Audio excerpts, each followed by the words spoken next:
Hey everybody, it's me, Bobby, and we're here live with our Shadowrun 6th edition playthrough thingy that we're calling it. It doesn't really have a title, it's just us playing Shadowrun 6th edition for you guys because we have it and we want to share it with you in the form where it's actually being played. My name's Bobby, and I will go around quickly and introduce everybody else, and we'll get started here in just a minute. I have a couple of things I want to say first about our fundraiser and about things coming up, and then we'll get going. But we've got below me is Austin from Crit Squad playing Skipper, our face rigger. Face rigger sounds like you do like, what is it? The people who do like video game 3D animation. You rig the faces.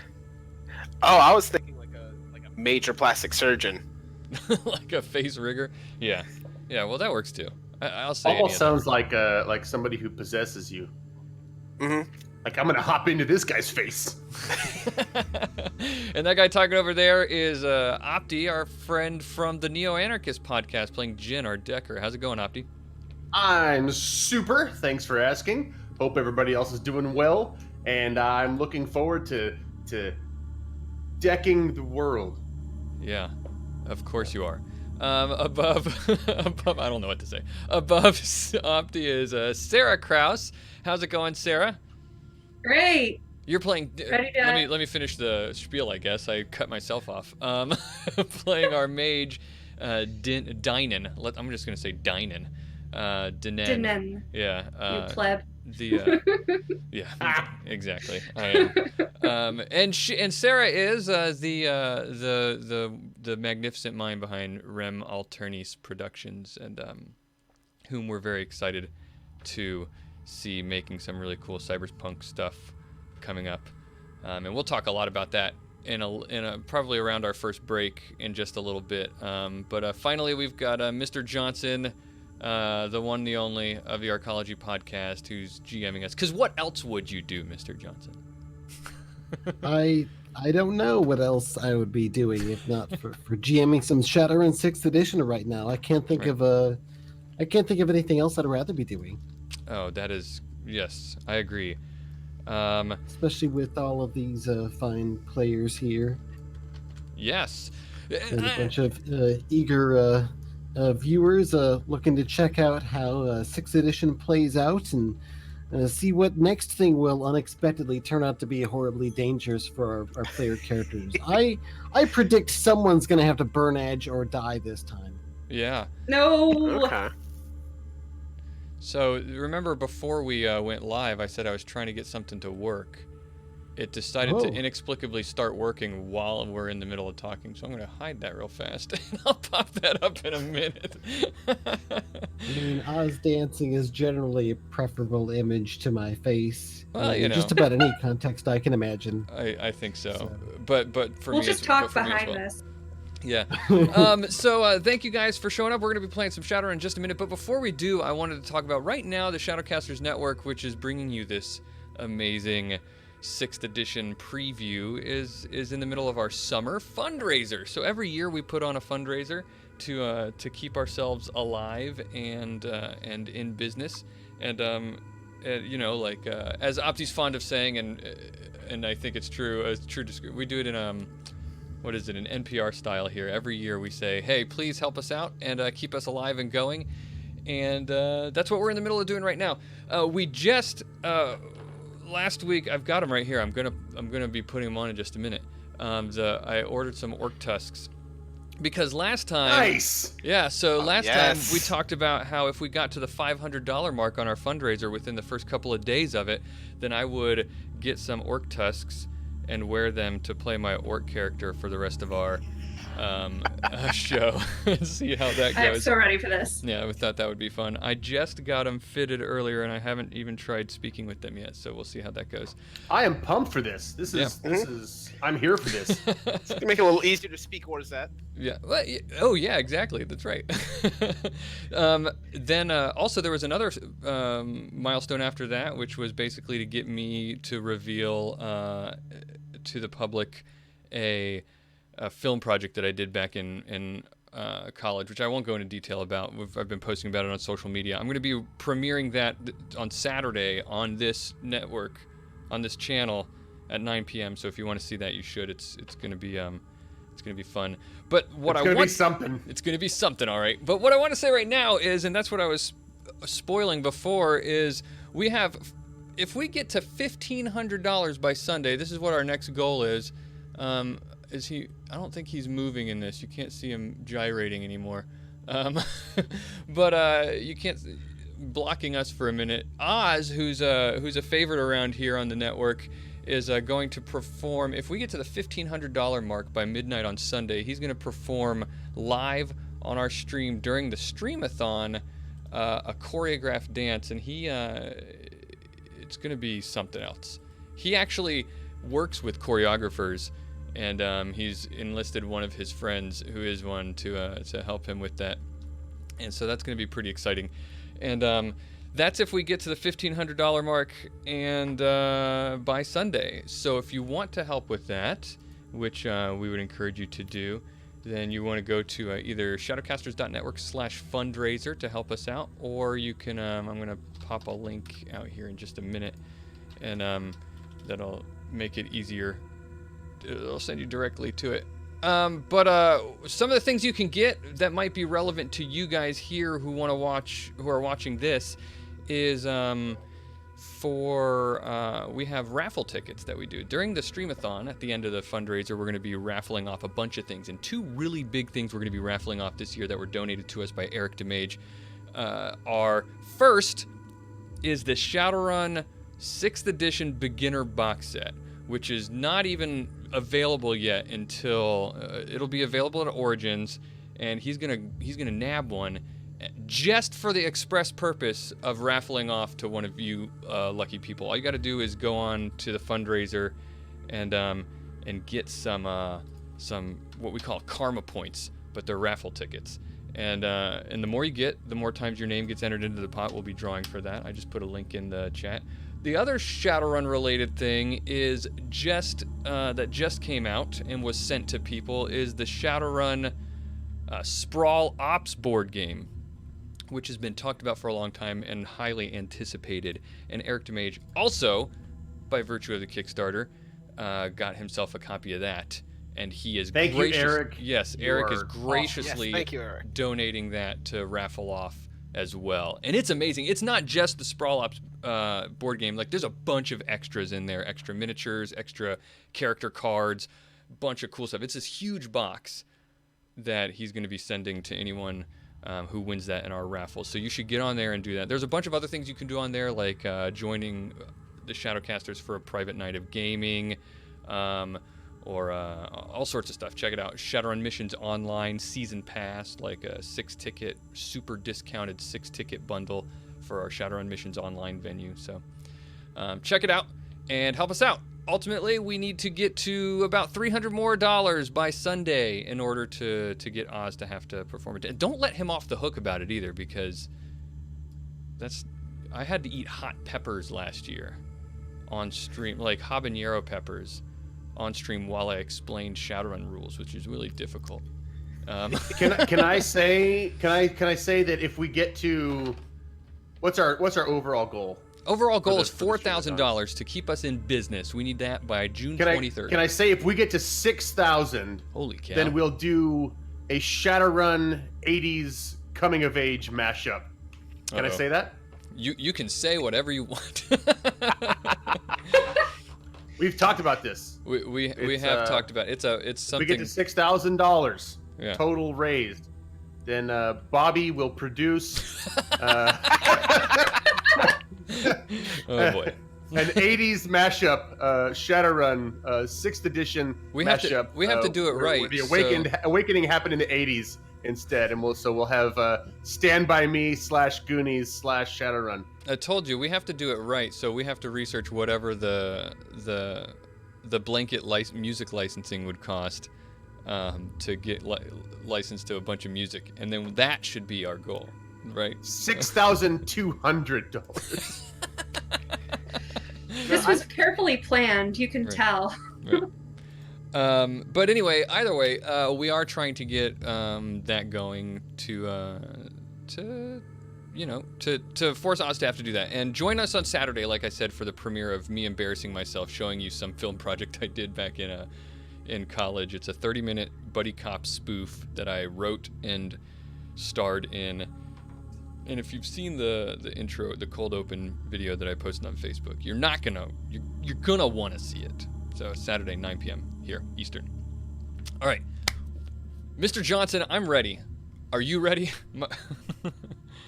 I'm ready. Are you sure that you're ready after the pounding that you all received from the demon rat-led devil rat pack last week? Yeah, We are so not ready. I'm ready. Yeah, maybe we should just call the whole run. I'm ready to complete. We barely even started the run. I'm ready to complete the run with my 1 box of physical damage remaining. Where's your tusks? Oh yeah, that's right. Here we go.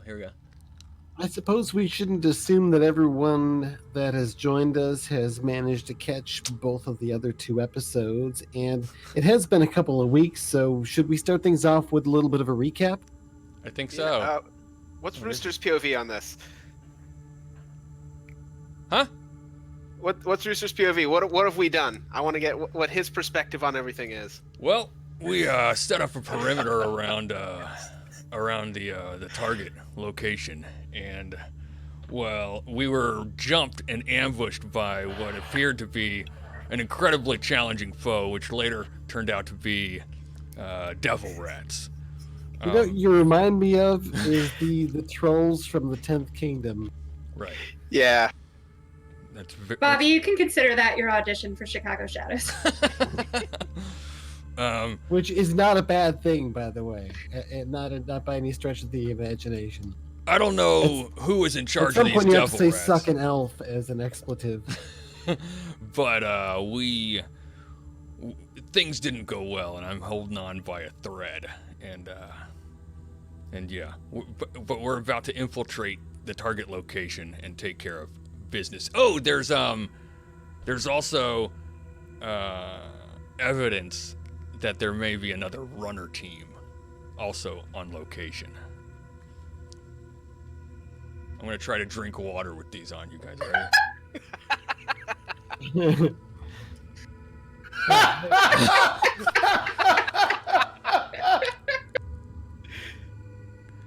It looks like I will peed back myself. It up. I'll back it up to the beginning on this. I think I peed myself. We are in Chicago in the UCAS 2080. Chicago Chicago proper is kind of an old burned out wasteland because of bugs and nukes and stuff. It's a whole big history thing.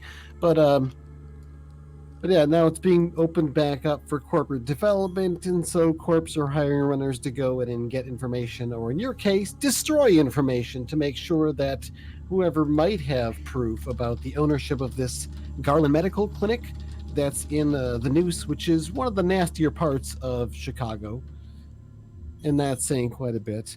You have to go there and destroy any records there, so yeah, nothing inconvenient pops up for whoever's employing you to do this. You don't know.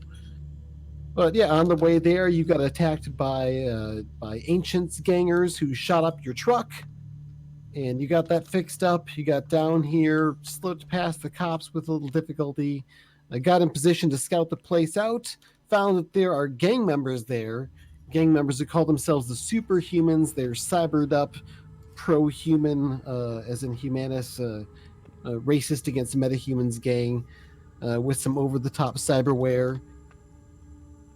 And they apparently use the target location, Garland Medical, as an HQ. You were getting in position and to infiltrate the place and maybe scout it out, and that's when you had the trouble.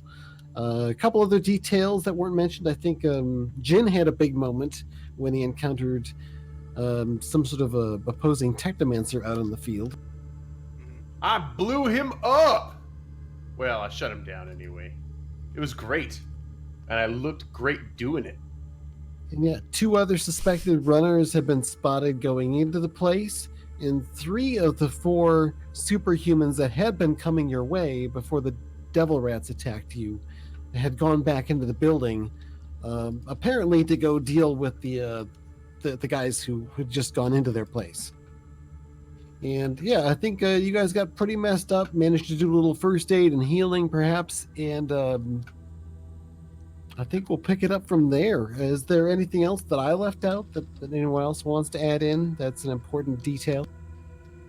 I remember there were 2 entrances into the building, and we were watching one, or we were going to set up watch on one of them with the other runner team, and possibly just nab them on their way out once they've broken in, taken the data that we need, and then take it from them.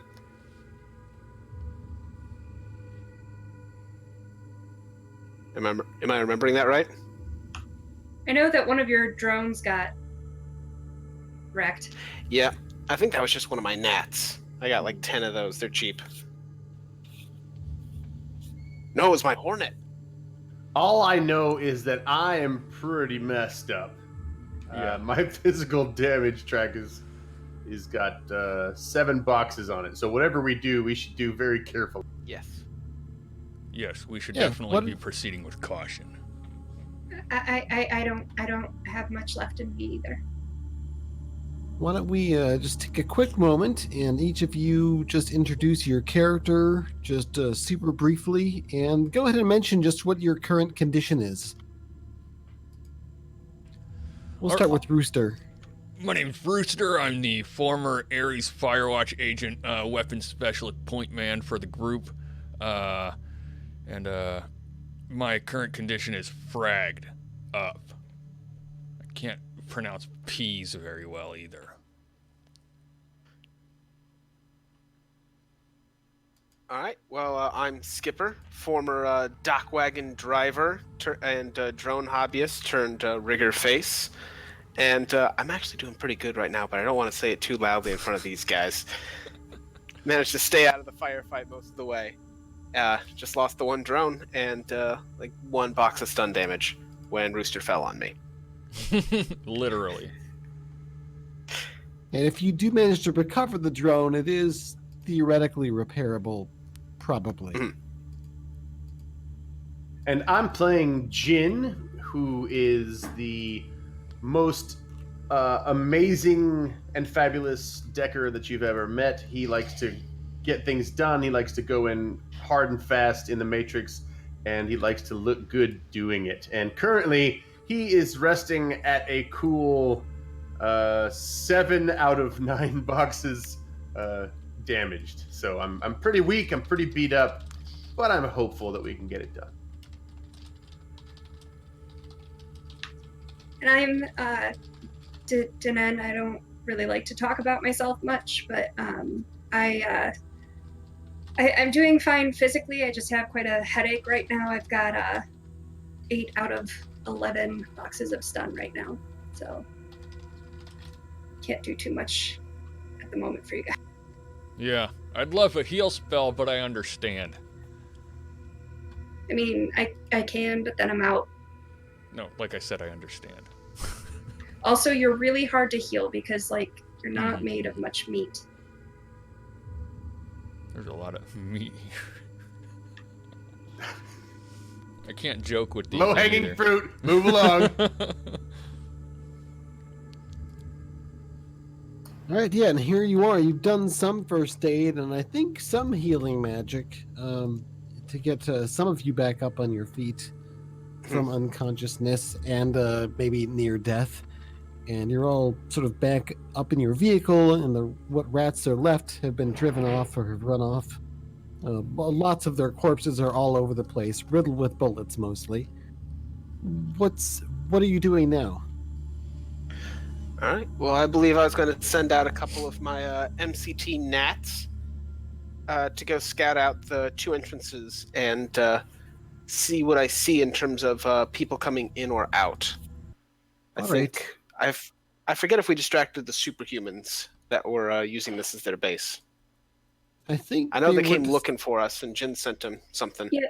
Jin sent him some kind of warning that the other runners were going, or that there was something happening, so we got them kind of distracted for now. Yeah, and you can hear what sounds to be some like whooshes and clangs and maybe like bashing. Like there might be some sort of a fight going on inside the building. There's like some flares of light as if from flames, maybe. Something's definitely going on back in there. But they did leave someone back behind in the building that was interposing between your position and your target building. Someone who had like a big like gun attachment with an assault rifle kind of for a hand.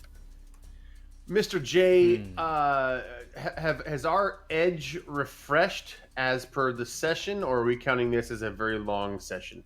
It is the beginning of a new session, so your edge is now reset to you have as much available edge as your edge attribute. Woot!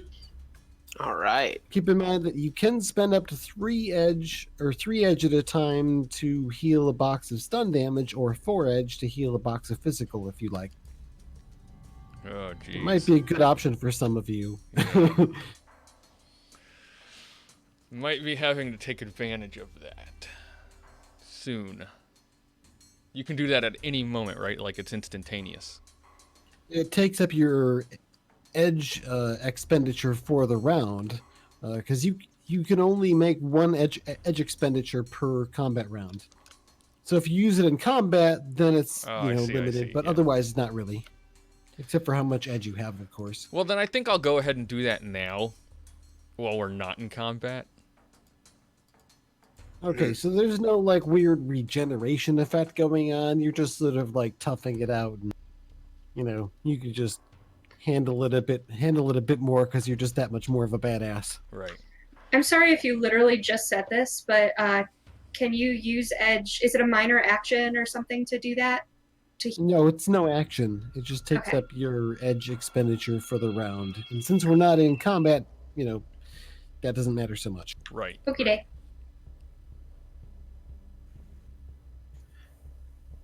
All right. Well, if there's a firefight going on inside, maybe we should start to work our way in. I should finish by narrating what your drones are picking up on. Are you jumping into either of them, or are you sending them off with orders? I'm just sending them off right now. What, do they have stealth software running? Are they being sneaky at all? Yeah, I'm using. I have my thing written down here. I'm using my homemade RCC, which is pretty low tech, but it seems to do the job. And they have stealth and clear sight running, rating 3 each. Okay, so give me a stealth roll for them then. Just 1 roll for both of them. All right. As they go sneaking up to the building and hopefully don't get spotted by anyone who's running around and trigger happy at the moment. Yeah, they're pretty tiny. I'm confident, and if nothing else, they are cheap. That helps.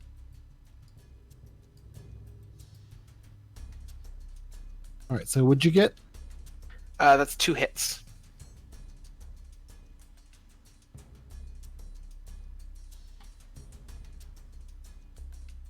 Yeah, with 2 hits, you're pretty confident that they're being fairly stealthy. It's dark. There's plenty of cover around, plenty of shadows, and they're small and hard to notice.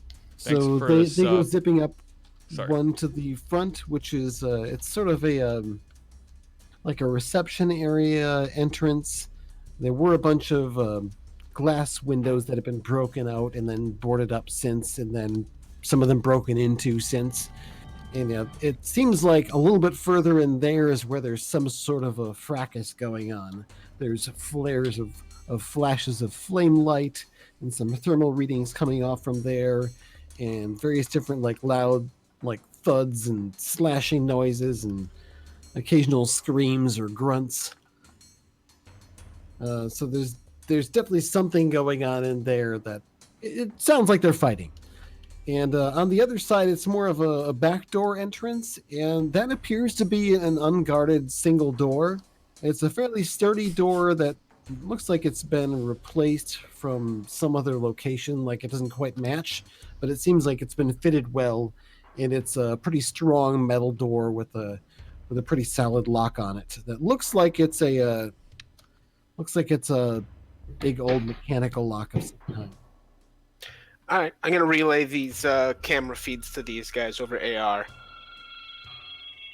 If you wanted to, it looks like from what you can pick up, well, I guess give me a clear sight roll, because that might be important for spotting anyone who's in hiding.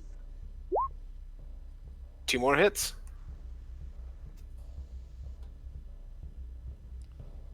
Okay, yeah, you don't pick up any other potential targets. There's a pretty good chance that you might be able to creep up around to that back entrance with no one else spotting you, if that's the route that you decide you want to take. Yeah, that might be a good option. Sneak in the back way and take out whoever's left after this firefight that's going on.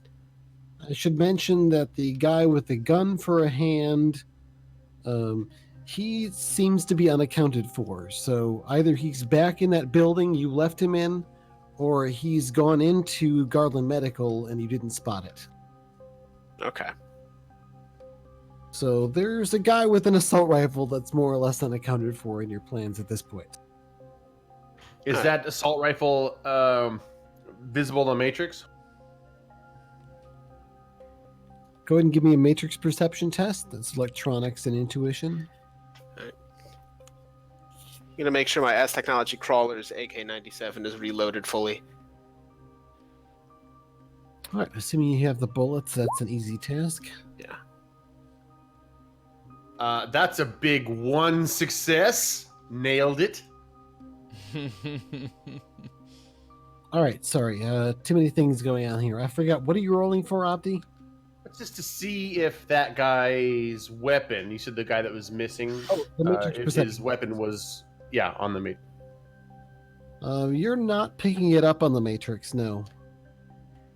It seems like the matrix is pretty clear here, except for the web of noise that you're getting. I could go look for in the astral for what's going on, but they do have a mage, so I could get spotted.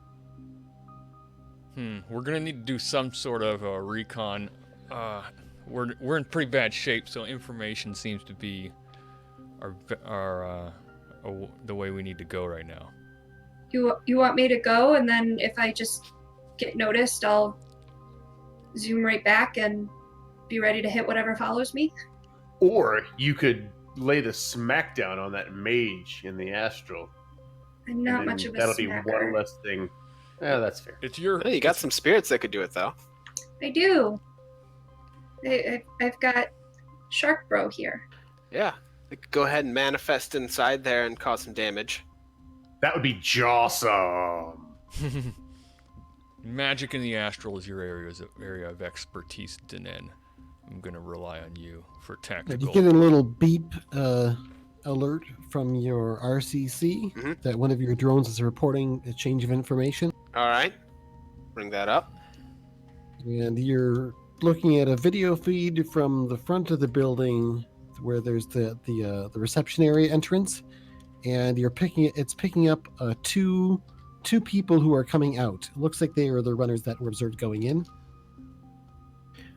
All right. And they're wearing dark clothing and either like helmets or ballistic masks or gas masks or something, so you can't really see their faces. But they're it looks like as they're moving that they both seem to be having some trouble. Like they're fatigued or they have some signs of injury here or there. One of them is bleeding, and they're moving away from the building now. All right. You can relay that back to these guys and kind of highlight these forms up here. Looks like we've got 2 of them here. I'm not looking at a deck or anything with specialized equipment. It looks like it's just shotguns, machine guns, that sort of thing. All right. Well, we need to lock and load. Make sure that they don't have the information that we're looking for. I'm going to jump into my crawler and kind of get that into a ambush position around the corner from where these guys are going to come out. Same. I want to get into an elevated ambush position with my I Ares Desert do Strike. still have Bobby and I invisible. But Oh, even I never thought of better. that. Oh, yeah, that's Yeah. right. And my Spirit of Water has 1 service left. So Okay. So who's leaving the truck then to go get in position? We got Rooster who's getting out. Mm-hmm. We've got the crawler that's moving around that has the gun on top of it. Everybody else staying in the truck. I'm afraid if I leave, I'm going to die, but nothing ventured, nothing gained, so I'll get out. Well, if you've got a secure enough connection inside the truck. All right, everyone who's moving up and going to get in position, give me a stealth roll. Stealth plus agility. Then follow that up with a perception test. Taking damage into account, don't forget. Yes, your wound penalties do apply to, I think, everything except Ouch. for soak rolls. I should probably get back in the car. That was that was a glitch, if I'm Uh-oh. not mistaken. Uh-oh. I'm gonna use the one edge that I have remaining to re-roll one die, since I didn't get any hits. So let's see. Oh, and I got it. I got a hit then. All right, what'd you guys get in your stealth rolls? Got a 2 for stealth. 1. I got a 0. And I think it's a glitch. I'm not sure. Sorry. What are the glitch rules for 6th? Pretty much the same. If over half of your dice are ones, then it's a glitch, and then if it's exactly half, then it's not a glitch. So I think Okay, you're so glitch free I'm there. good. But I got 0. All right, and Sarah, what's Danen doing? If she's not getting out of the truck, are you astrally projecting then? I'm actually going, but I was just looking up something I might do. So Oh, I What see. does there's my what does stealth. invisibility do for me? Yeah, is that what you're looking up? Yeah. So let me.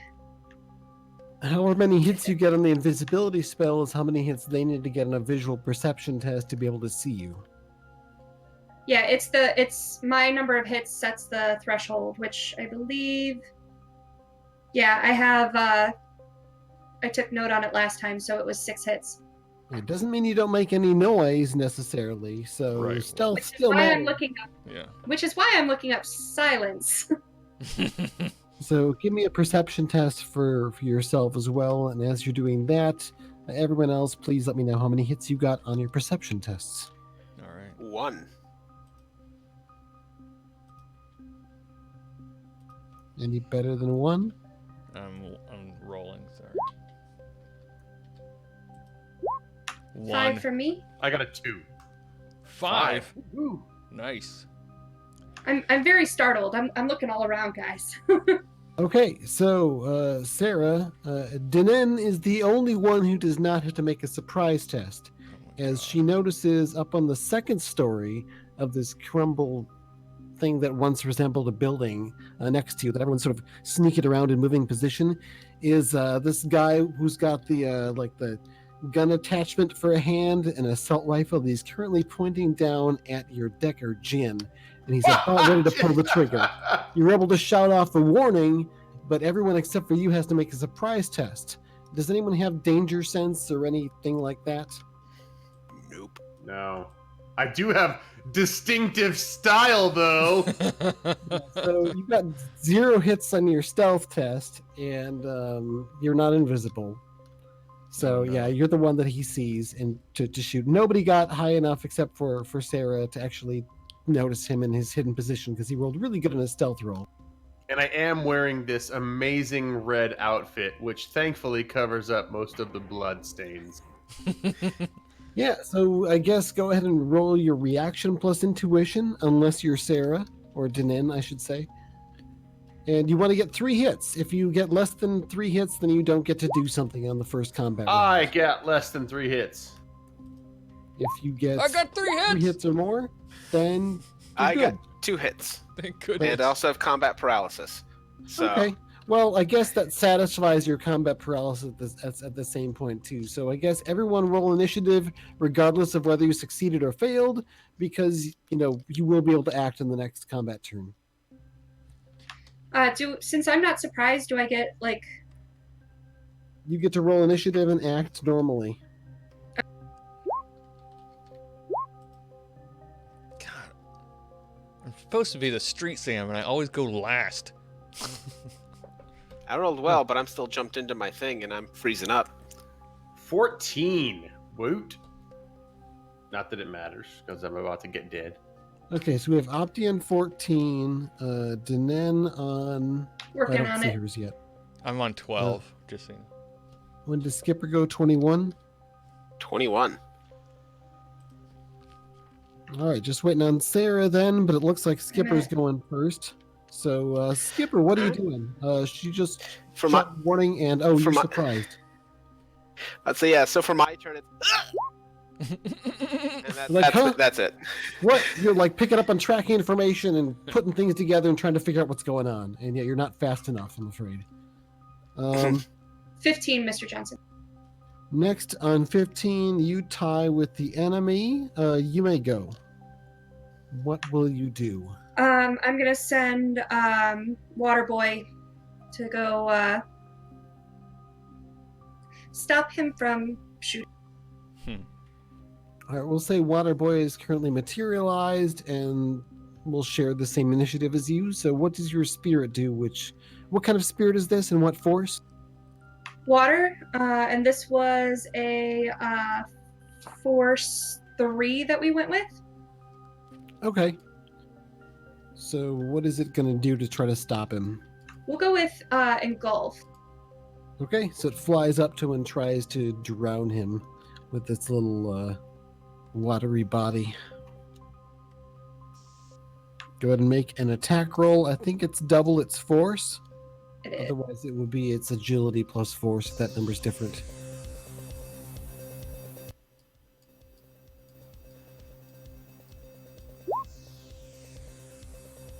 Two whole hits. All right, he got 2 hits. Oh, wait, we need to compare attack and defense. So I think that would essentially be double its force. Yeah, it's so 6. There's no difference of 4 there, so no edge comes into play. He got 2 hits. You got 2 hits. So actually, with 2 hits, that means ties go to the attacker in this edition. So the engulf works with its base number of hits. Let's see. We haven't done engulf yet. Let's find out how engulf works. Bring up the wildlife chapter here. Let's hope it works by taking away their attack. Let's see. Engulf. A water engulf. Resist stun with DV of magic plus 2, or is it divided by... Oh, divided by 2. I think that's rounded up, so he's looking at DV of 2. And suffers the immobilized status, even if all damage is resisted. Cool. So he takes a point of stun damage. He goes, rah, rah, and he's having trouble with this water that's engulfing him, and he was in the process of lining up a shot, but now he's going to take a different action. I'm sorry, that would have been a major action, or sorry, was that a minor action or a major action for you to order your spirit? Commanding a spirit, I believe, is a minor action. Let me double. If that's the case, you still got most of your turn left. Yes. So Yes, it is a minor action. So, we're gonna go ahead and look at my big orc friend who, you have guns on. I have guns, yes. Okay. I'm gonna go ahead and reach out and awkwardly put a finger on him and cast. I'm sorry, you cut off at the end there. Would you say? Casting silence. Okay. Taking a risk here, guys, for You you. make the invisible orc a silent orc as well. Yeah, he gonna be deadly. No one gonna know where he is. Man. Except for me. Unless you make the sleepy mage a sleeping mage. Yeah. Well, we'll see. And then it'll be, surprise, there's an orc here! All right, so I'm gonna use my magic plus conjuring, so that's gonna be 10.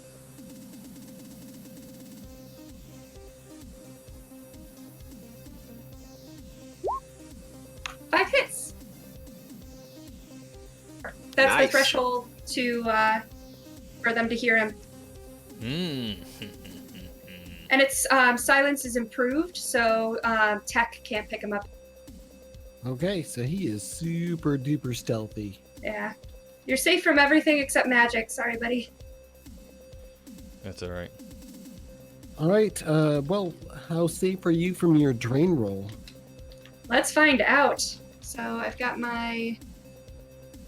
I'm fighting a stun of 4, but I'm banking on having enough dice to do this. Guys, let's hope. So it's my... Okay.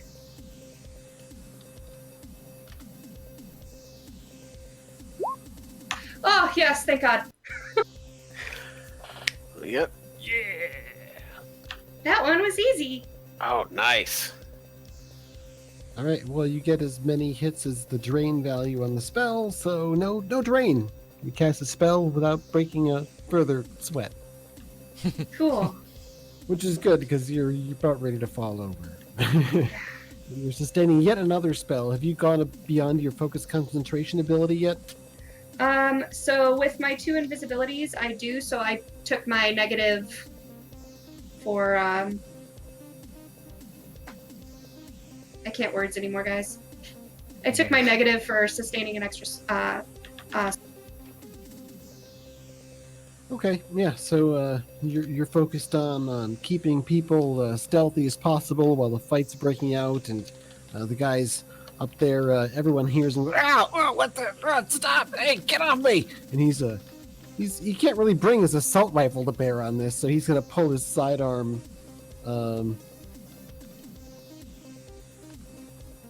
He'll see about doing a quick draw with his sidearm and shoot it. That way he can actually do it as an action. okay. And he can do that, and he'll take a shot at this spirit. So I guess at this range, he's gonna go with a semi-auto burst with it. So he squeezes off a few rounds, and you guys all hear a Colt Manhunter firing off, the laser pistol, the laser sight going off, like waving around, like dangerously close to his own face as he's trying to shoot this thing with his hand that is still a hand. So I guess make a defense test for your spirit. Which, let me get back there. I think it's a defense value would be, I think, Defense 6. rating is force. Okay, So 3. it's But it's also, because it's immune to normal weapons, it adds its force as well on top of that. So you're going to get 3 auto hits on the soak roll because of your force. So am I because- rolling 3 or 6 then? You're rolling 6 dice. Cool beans. The defense and attack value are close enough to where there's no edge gained here. So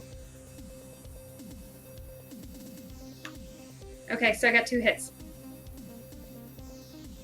all right, he got 4 hits, so he does shoot your spirit. Roll its body to soak. Okay. 2 hits. I'm consistent. Okay, so it would be 6 damage minus 2 hits would be 4, but it's also like mostly immune to bullets, so it takes 3 less, so only 1 damage to your spirit from him trying to shoot Okay. it. And yeah, it probably just saved Jin's life from having an assault rifle burst come at him. Many thanks, man. And I think is Okay. anybody else not surprised? Nope, just me. By the way, too, just for your sake, Mr. J, the spirit's damage track is just its willpower, which is force. So it's got 2 boxes left. Okay. Oh yeah, I think Rooster made his surprise test, so Rooster can react. You were Yeah. invisible and silent. Damn right I am. So right off the bat, let's figure out edge. So I'm invisible and silent. Does that give me advantage? Yeah, I would say that you would get an edge if you're attacking with those conditions, because he can't perceive you. Right. Okay. And also, let's see. I don't think there are any other current conditions that I would vie for edge for. So I guess I'm going to from my position. I'm going to fire at whatever. There's only one target, right? Yeah, it's a guy up on the second story of that ruin that you climbed up to, and he's actually like pretty close to the rats you gunned down earlier. All right. Well, then I'm already ready to fire at him. I'm just gonna take aim, and let's see. I've got a major action of fire. I've got 4. I think I will take aim twice. And so the take aim action twice gives me, does that give me extra dice? Yeah, you can do it a number of times equal to your willpower. You're also counted as being in the, I believe it's the near range category, the second one. So what's your attack rating after taking into account your firing mode? Oh, right. Good call, because we need to figure that out first. So my base attack rating is 10 with the weapon at that range. I'm also using a smart link, so that gives me an extra 2, that's 12. And I think that's it right now. I think I've got something else, but I'm not gonna bog us down looking for it. I think I'm just gonna say 12 right now. So. All right, so you're definitely getting an edge for that too. So you get your maxed out 2 edge for this combat round. Okay. Both because you're super stealthed and because you have a pretty awesome gun. And because the Ares Desert Strike is the supreme weapon in firearm capabilities. And right. I'm gonna fire. Figure shot. Yep. Because he's immobilized, he would only get his intuition to roll on defense, but he's also kind of unaware of you, so he doesn't even get that. So all your hits are net hits. Well, that sucks for him. Because I'm gonna take aim 3 times to negate my damage. And I'm gonna fire with my rifle specialization. That's 13 dice. Plus the 1 that I get from the smart link. So that's 14. Let's roll. 3 hits, I guess, is good enough. All right, so with that counts as 3 net hits. What kind of damage am I looking at? Base damage is 5 physical, so that's 8 physical. Because I was doing a single shot. All right, he takes 8 damage, failing to soak any on his body roll. So that's not enough to drop him yet, though. Well, what a jerk. You shoot him, and yeah, you see like blood and probably other bits go flying out the other side of him, and he goes, "Ah! Not good." And I guess we can come around to next turn, and no one counts as surprised anymore. And Skipper, you're up. You've finally assessed what's going on here. All right. Stuff going on so fast. You were like thinking about like up front and worrying about those people and not quite picking up on where this guy's position was, and like totally not expecting him to show up about ready to gun you guys down from right there. But there he is. Just a little bit. So, but I am going to go, and I'm gonna, have the As Technology Crawler go put him, because I want to try and get him in that near range, because that's where I have my highest attack ability, if at all You're possible. already there. Yep. Perfect. Spend minor action to take aim, and then I'm going to use burst fire with the AK-97 mounted on top of this guy. All right. What's your attack rating? All right. Let's see. I'm going to roll 7 dice, or the attack rating at burst fire is going to be a 9. That's just enough to get you an edge. Nice. All right. No other situational edge things, I don't think. Yeah. All right. So now I get to roll 7 dice for my attack, and I got 3 hits. All right, he just gets to roll his intuition because he's immobilized. You got 1 hit, so you got 2 net hits. What's the damage he's looking at with 2 net? All right. Damage is going to be a base of 7 plus, what is that, 2 net hits then? Yep. And explain. So 9 total damage. While you're doing Takes, this, I'm sorry to interrupt. Continue. He soaks 3 of that on his body roll, so it takes 6 damage instead of 9. But with the, I think it was 8 he took before. That's 14 damage. He's not a troll. He's going down. So I guess go ahead and describe your kill shot. All right, so I'm jumped into the drone. So there's just the targeting ridicules kind of getting lined up as I'm taking aim. And then finally just pulling the trigger on that. The claws kind of grip into the ground a little bit to minimize the recoil as they just rip through this guy's body. And with a holler, he falls backward and lays still among the corpses of the devil rats. Well, there's going to be a lot of food for these devil rats when they come back. Yeah, So, it looks like for the with benefit- that, the immediate danger is past, though it was pretty noisy. Bobby, what were you trying to say I before? was saying, for the benefit of our audience who's trying to learn how 6th edition works, why don't you explain, either Mr. Johnson or Austin, who did it, what the benefit, how burst fire works in 6th edition. It's different. Yeah, so burst fire, what that does is that'll lower your attack rating, so you have less of a chance of getting edge depending on their defense bonus, but it does increase your base damage value Right. in exchange for spending more bullets. And that's essentially how all the firing modes work. You're trading a certain amount of attack rating to increase your damage value. Mm-hmm. Right. And then once you go full auto, too, you can burst fire on multiple targets if you want to go that far, but I don't have the dice pool for that.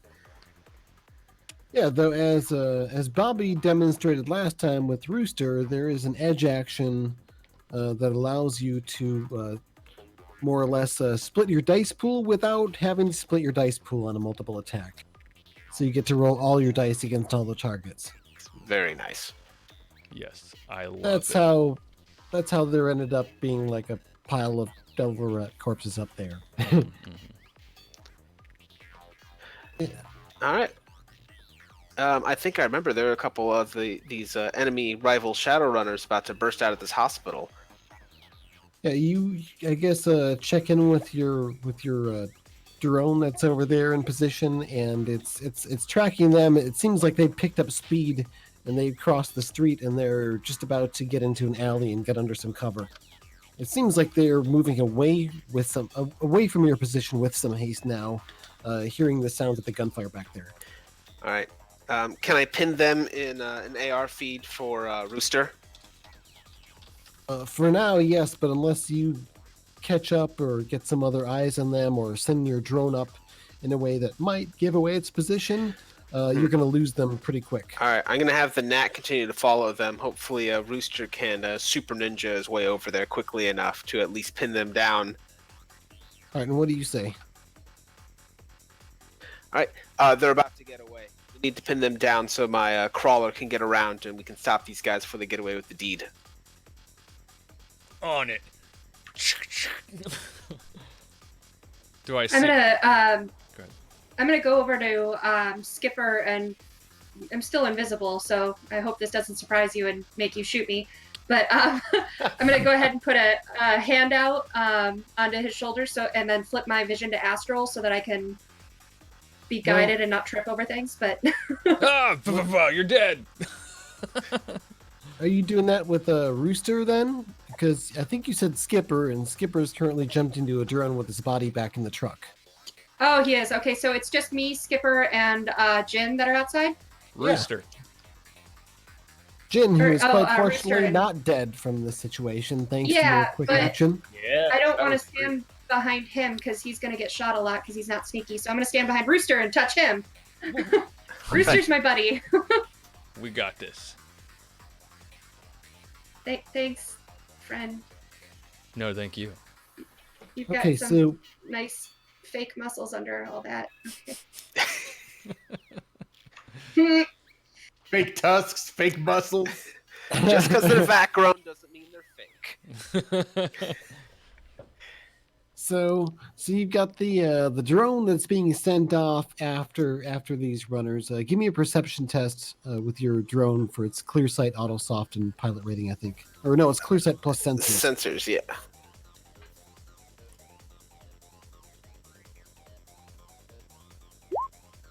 Two hits.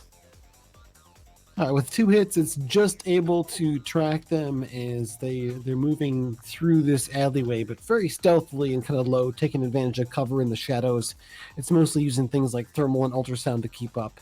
Give me a sneaking roll for it. Stealth, or your stealth auto soft plus pilot, I think. Mm-hmm. All right. 1 hit.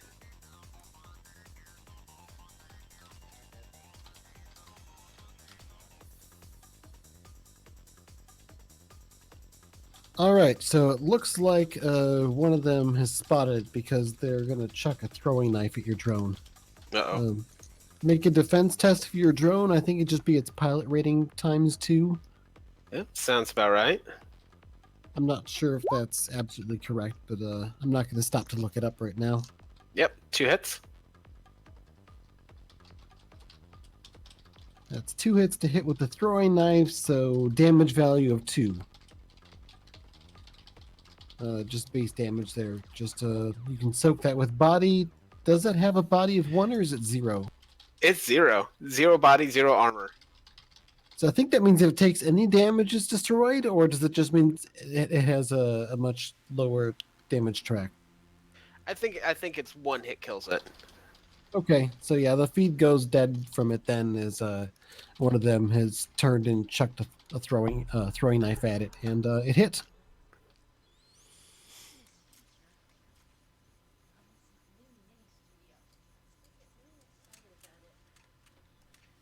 So what are you doing now?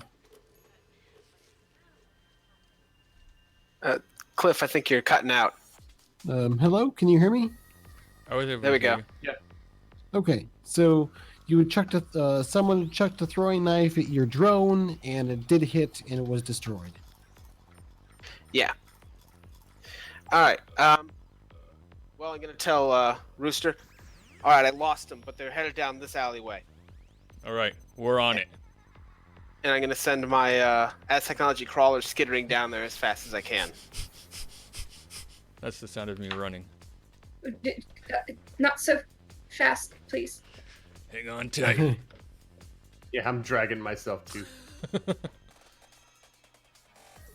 Okay, so it sounds like maybe Jin and Dinan are hanging back a little bit, maybe not quite as fast as the invisible and soundless Rooster advances on up ahead quickly, along with the skittering as technology crawler with the gun mounted on top of it. But only because running is so inelegant. You wouldn't want to break a sweat.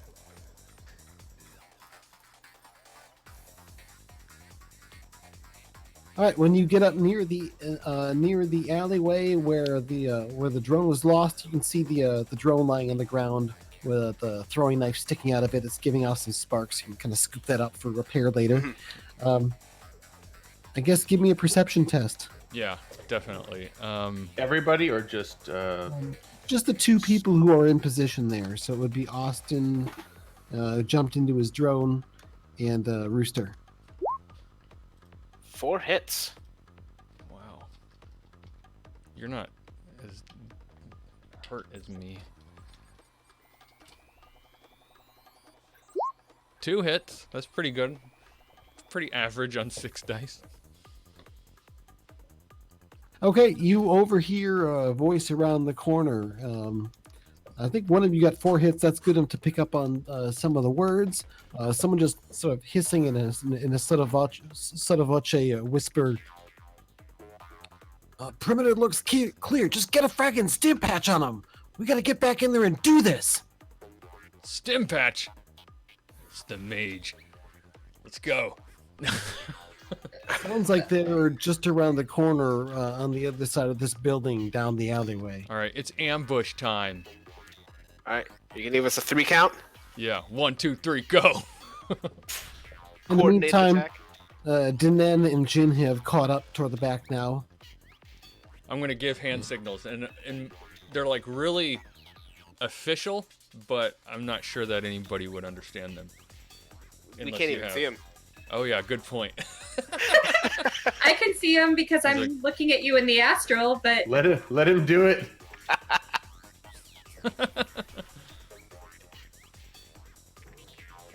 All right, At least so he's good at shooting because he's kind of an idiot. everybody roll initiative. But it's going to be, I think, Austin, I'm going to have you roll a stealth check. Okay. Not going to even bother having Bobby roll one. They're not even going to notice you at all. Mhm.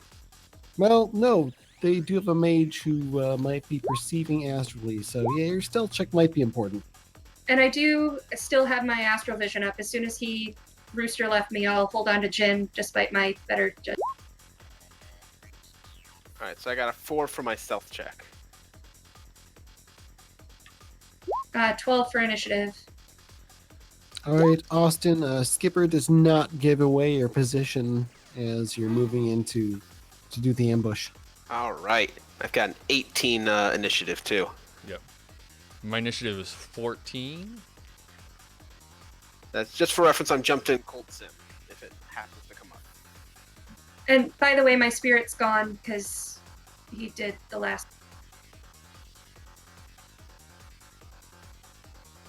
All right, so we have Skipper first on 18. As you've moved up, kind of crawled up in the alleyway stealthily, using a dumpster kind of mask your metallic signature. There's a little bit of light around the corner, and you've heard them up around the corner. So what are you going to do? All right. Let's see. There's probably not a way I can shoot around this dumpster and maintain some cover. Yeah, Yeah, you could take a minor action to take cover, and you could get up to cover 3, I'd say. But All you right, have to take a minor action to be able to shoot out of cover. So that's like 2 minor actions Cool. in addition to your shooting action. Sounds good to me. So I'm going to do exactly that. Well, I'm going to lean out and see what I see before I choose a target to shoot at. Okay, you lean out and you can see. Well, give me a perception test. All right. Perception is 7 dice. First thing you notice is that there is a van parked there. Mm-hmm. Looks a bit nice for Baron's van. Then you also see that the driver's side door is currently open, and there's a guy standing, like taking cover behind the door. You recognize him from the video feed as one of the 2 who had entered the building, and they're facing your direction, looking this way. All right. I'm going to take a 3rd minor action then to ping the van for Jin. Let him know that it's out there. He might be able to have some fun. And I'm going to shoot at... I guess, is there anyone that's obviously a mage or technomancer? Not really. I mean, Not this actually? guy's got cover behind the door. You can't see what they're armed with. All right. Well, I'm just going to shoot at him then. Sorry, you cut out there. Say again. Oh, I'm just going to shoot at him then. Okay. What's Let's see, your that's attack gonna rating be- at, I guess, near range? You're about that puts me at 10 meters away? still using the AK-97 at near range, so that's going to be a 9 attack rating. That is not enough to get an edge with his cover bonus. Cool, cool. All right. Let's see. 7 dice for my attack roll. 2 hits. All right, he got 2 hits on his defense test. Because he does see the drone with the gun poking its head around the corner before it shoots. But you do get base damage with no extra hits. What's the damage for that? 5. I'm using burst fire.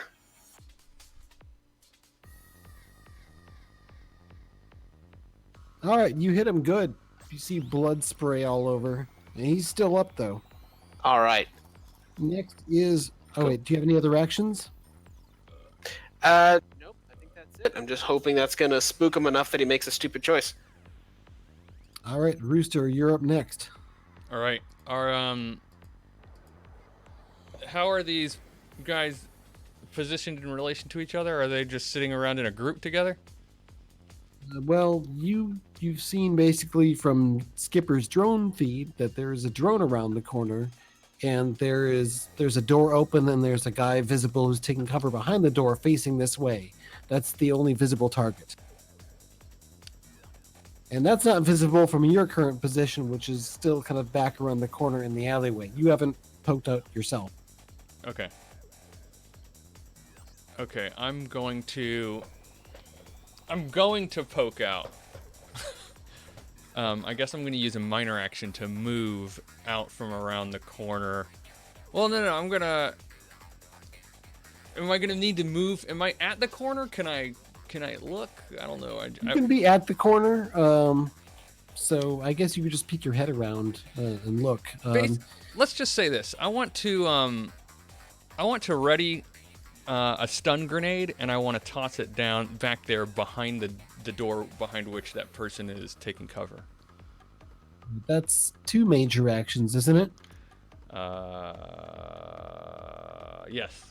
Ready weapon and throw the weapon would be 2 major actions. I do have 4 minor actions that I could turn into a major action if you'll allow it. Okay. Since I'm at the corner. Yeah, so you're right at the corner, so you kind of lean around the corner, chuck the grenade. It doesn't take a move action or a minor action to like move to do that, but you're also not really taking advantage of the cover, so you're going to be fairly open for retaliating fire. That said, you're invisible and hopefully not able to be heard. So right. Do I before I do that, are there any edge that I can gain from my attack? What would my attack rating be in this situation? What would being invisible and everything? Do I have edge that way? let's see, attack rating for grenades. Yeah, I can't remember what it is. I know what I roll. I just can't remember what my attack rating would be. I'm guessing it would be something like physical. Well, let's say you'll gain an edge because you're invisible and stuff. Okay. Invisible and silent. And he's not able to perceive you, so Okay. that's easy enough there. Attack rating would be... Let's see. There are attack ratings for launchers. I'm not using a launcher. So it would be whatever like the default attack rating for some sort of physical action would be. And I can't remember what that is. I'm not seeing it right away. We'll just call it a wash for now. You just get one. I mean, edge he's for the, behind cover and everything. I sneaky. probably wouldn't exceed it. So let's The melee attack rating is usually based on your unarmed. I think. Yeah, but everything else is based off of the weapon. Yeah, so it's an athletics. So throwing a grenade is athletics plus agility, and I will roll that with my damage modifier. I got 3 hits. It's much better than I would have expected. All right, so I think 3 hits puts it right where you want it. Yeah, I was trying to get it right behind, him, behind the door, right at him. All right, and what's the fuse setting on that grenade? The fuse setting is just whatever the one is for the next combat round. Do we still have that one? I think so. I apologize for not looking this up ahead of time.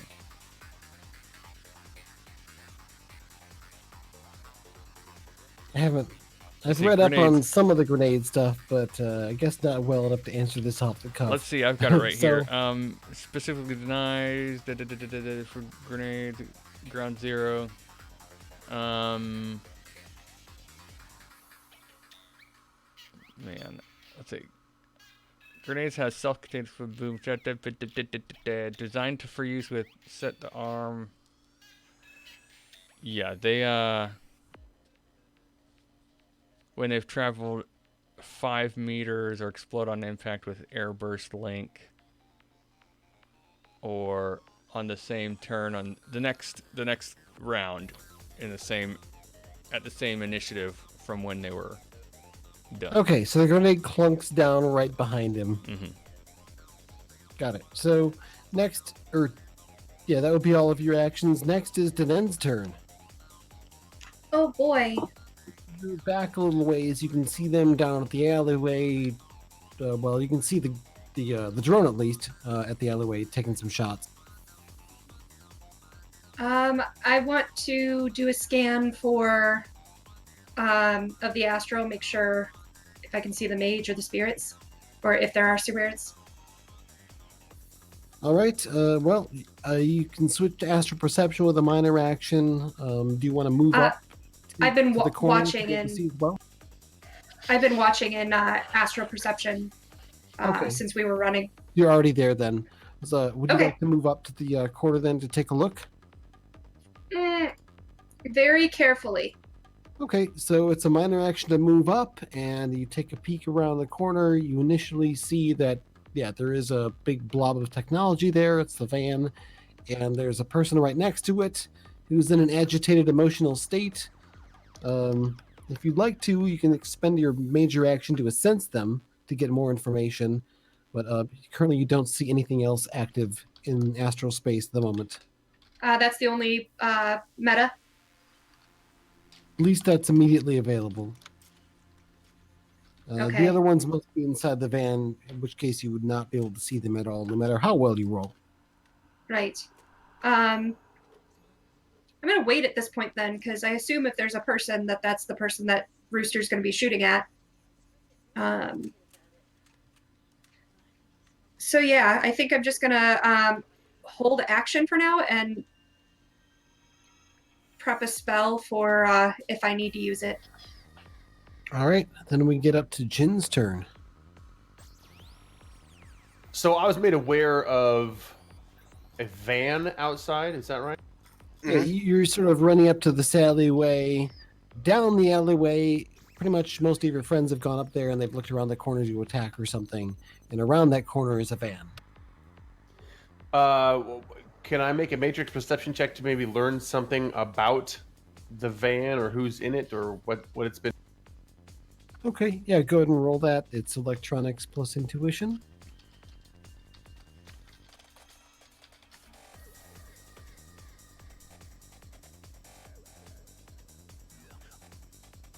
Why is this one electronics intuition? Has it always been? Not For the perception. matrix perception tests? Yeah, I think so. Okay, because I was rolling perception, but electronics is way better. 3 hits. All right, with 3 hits, yeah, now that you got more than one hit on that test, you are picking up on, it looks like these two do have some comlinks that are running silent. That's really all you're picking up on in the Matrix, though. They don't have any other, like, bunch of stuff on their pan or big obvious drones. The van's not showing up on the Matrix. All right, I'm going to attempt to brute force in and just get a backdoor on them so I can listen in. All right, so I think what you're wanting to do is snoop.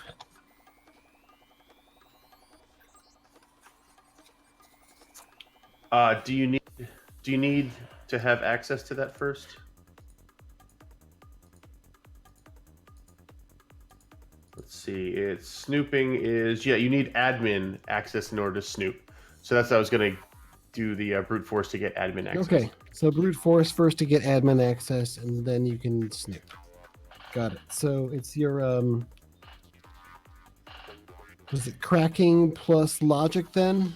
What's your attack? Well, you're going up against comlinks here, so you're almost certainly going to get an edge for attack versus defense rating in this. And then you're probably going to get an edge for hot sim if you're hot sim. So yes, I'm definitely going to go hot sim. I'm definitely my cyberdeck's definitely way better than theirs. Plus, my analytical mind is going to give me an edge whenever I make a logic-based test. You're capping out at 2 edge gained per round, so okay. So out of those 3, you get to keep 2. Well, then let's just not burn one, but let's spend one. Well, depending on how well this roll goes. So you said just cracking, right? And this is I have a specialty in hacking. What did we decide? Was this a hacking test?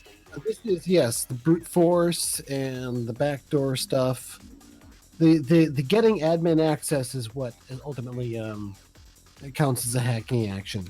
Okay, so like brute force or well, I used to be hack on the fly. What is it now? Cracking. Okay. It's backdoor or probe and backdoor. Right. Probe and backdoor. All right, rolling 14 dice. 3 hits, and I'll use an edge to bump one of those, that 4, up to a 5. So that'll be 4 hits. Okay, you easily brute force past the feeble firewall and defenses that this pathetic comlink has.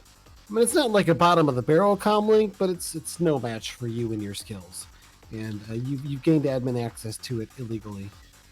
That said, you've set off all kinds of alarms, and your god score is going to start gradually rising every round until you reboot. But No problem. I think I'll just stay here. Actually, because I'm in a hot sim, I think I have enough to do another major action. So now I'm gonna snoop. okay, I'm just going to have you buy hits on this test because you would have more dice than this thing can defend with. So you're Okay. able to snoop in on the communications. All right, and I will do Taking something with fire. that next turn. But for right now, I just want to know if anything is going on.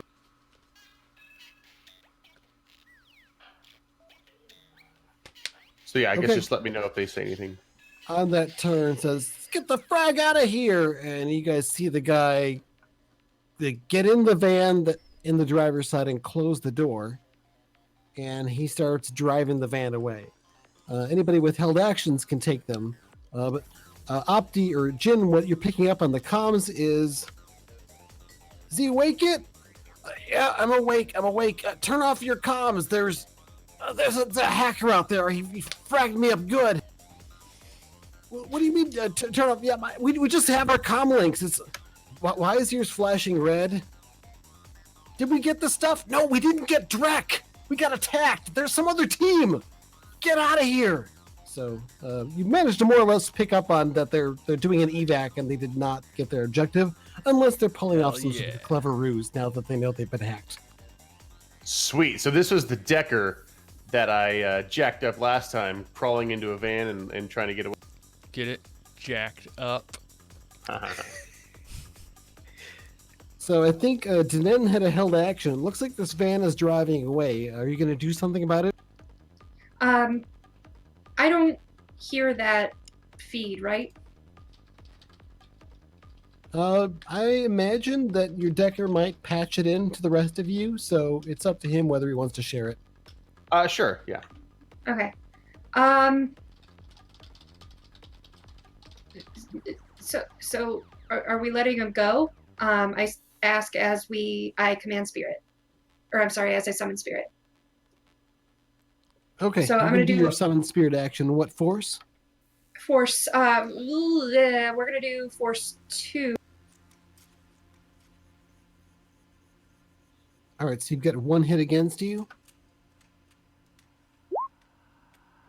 All right, I got 3 hits, so that's 2 services, and I'm fighting 1 drain. Minimum 2, I think. Is it still minimum 2? I think so. Okie day. I might be mistaken. I apologize if I am, but I only apologize if I can't make this same. Okay, I'm good. all right, moot point there. So All right, so that one's going to be a let's do Spirit of Kin for funsies. okay, your little Force 2 Spirit of Kin appears in astral space next to you. What does it look like? Even though really only you can see it. It looks like a small child. All right, it appears and looks around, maybe a bit frightening, clutches this small stuffed animal of some kind that it says, and this is a bad place. Oh no, it's okay. Don't be scared. Oh God. I'm sorry. Looks up at you with big eyes. Do Okay, I feel safe with you around. Oh boy, do you want to hug? Okay, yeah, the rest of you looks like your elf your elf mage is gone loopy and is talking to the air about whether or not it needs a hug. But ultimately, I always knew this day would come. You've got your spirit there. It's got some services, but yeah, it seems it's a little Forest 2 spirit in a big, scary, nasty part of Chicago. So it's feeling a bit timid. Did anyone respond to me?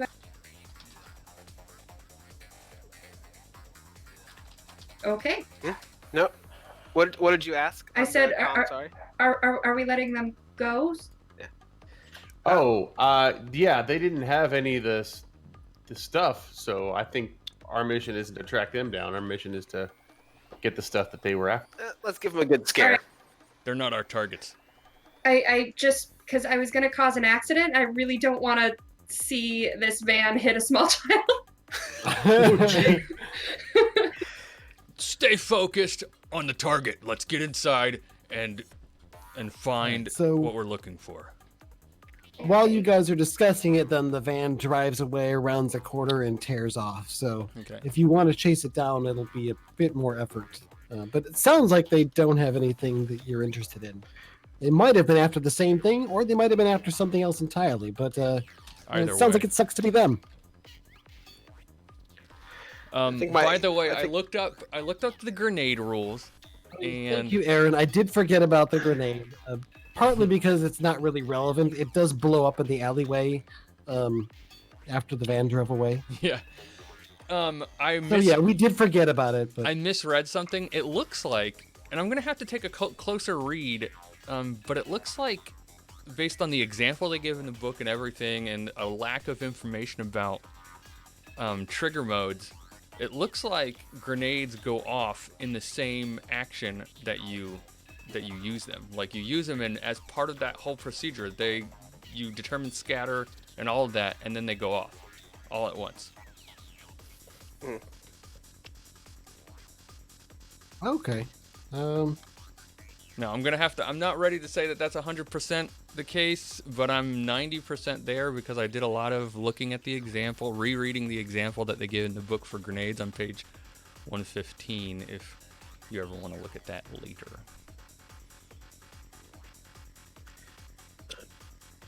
Well, I'm going to shoot a few more shots at the van just to scare them off. I don't think I'm actually going to hit anything, but I want them to think we're going to chase them. Yes, the van drives away, bullets chasing it, explosion in the background, and those runners head off. Apparently without their objective, unless, of course, they were being clever over the comms. That's a really good time, I think, for us to take our first break for the evening. What do you think? Yeah, I think so. Things going a little bit more in your favor this time. Thank kind of goodness. good to see that. I thought for I sure. haven't taken any more damage, so thank heaven for that. Yeah. We turn around and the gang's right there. When there's no Until devil acted rats fast involved. there, I thought Jin was going down, like gonna fulfill my prediction at the start of the session, with somebody having to burn edge. I thought that was it. I'm a hero. Johnson had plans. Not my plans, just the gangers' plans. Okay. I had hopes. That's funny. So let's take a break real quick and take about 5 minutes to collect ourselves. We'll come back, and while we're gone, guys, we got a donation that pushed us to just under about we need $300 until we're at the $1,500 mark to make odds have to do a dance. I'm not playing my orc anymore. I'm taking these out for a second. But so we need $300 that we need by Sunday at midnight if you want Oz to have to do a dance, a choreographed, by all accounts, sexy dance number live on the Streamathon. And there's lots of cool Shadowrun stuff that you can get by getting raffle tickets. You can also get some Shadowrun Missions Online Season Pass. There's signed character sheets of all the Shadowcasters. Me, Mr. Johnson, Opti, Oz, and Damien are all going to put together 6th edition Shadowrun characters. We're going to get together at Gen Con when we all see each other. We're going to sign them. I'm going to illustrate our little faces on them, and then there'll be a nice fancy paper. We'll all sign them, and then you'll get sent those. You can purchase those too. But anything like that, head on over to our fundraiser like I said, you could with the raffle tickets, you could win the Shadowrun Sprawl Ops board game, which was just sent out just as Kickstarter backer rewards. So not many people have that. And also, you have a chance to win the Shadowrun 6th edition beginner box set, which will only people who go to Origins are gonna have that. Those people and you who wins the raffle. And don't forget, if we get to $6,200, Bobby will produce the Shadowrun 80s coming of age crossover game that we'll all run. Right. That will have shades of Goonies and Stand By Me and a lovely 80s soundtrack. Right. Exactly. There's no telling how long it'll take us to put that together, but I'll promise to do it. Sure. He'll do it within a month of getting them. I love how Opti's lies keep getting Bobby in deeper. These are not lies. These are intense promises. These are promises that someone else has to keep. That is not a lie. I will be there to support him. All right. So yeah, we're gonna take a quick break. We'll come back and do that some more, and sit tight. Get your friends to come and hang out with us. We're having fun here. So we'll be right back. Yeah.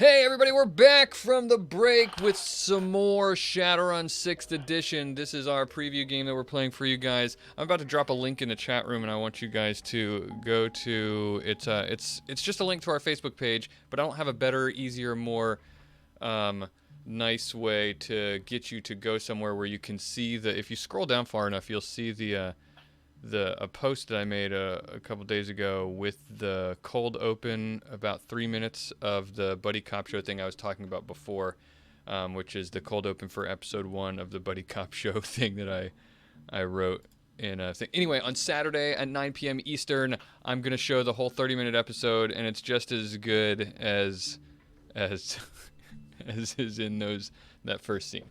So you should really come and hang out with me, because I am so excited for this, Bobby.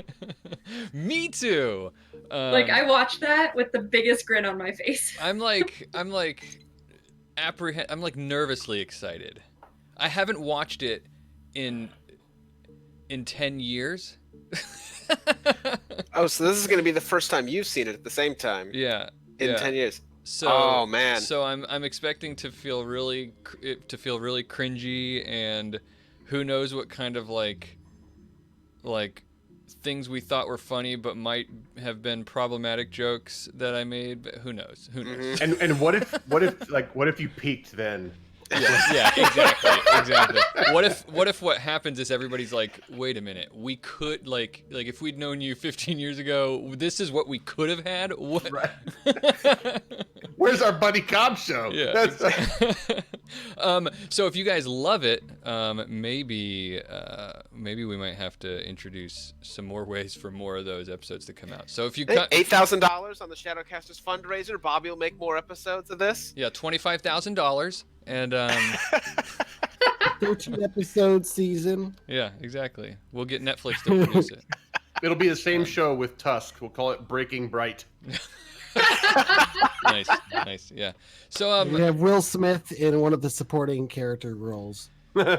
So yeah, that was all. Just so you know, that was all part of the it was a milestone that we reached on our fundraiser. So check out the fundraiser, shadowcasters.network/fundraiser, or go to our just straight to our fundraiser page, which I'm also putting a link to in the chat room, and I keep talking about that. Check it out. We need to raise $4,000 to keep the Shadowcasters Network going for another year. So we're just in the middle of that. That's why I'm plugging it so much.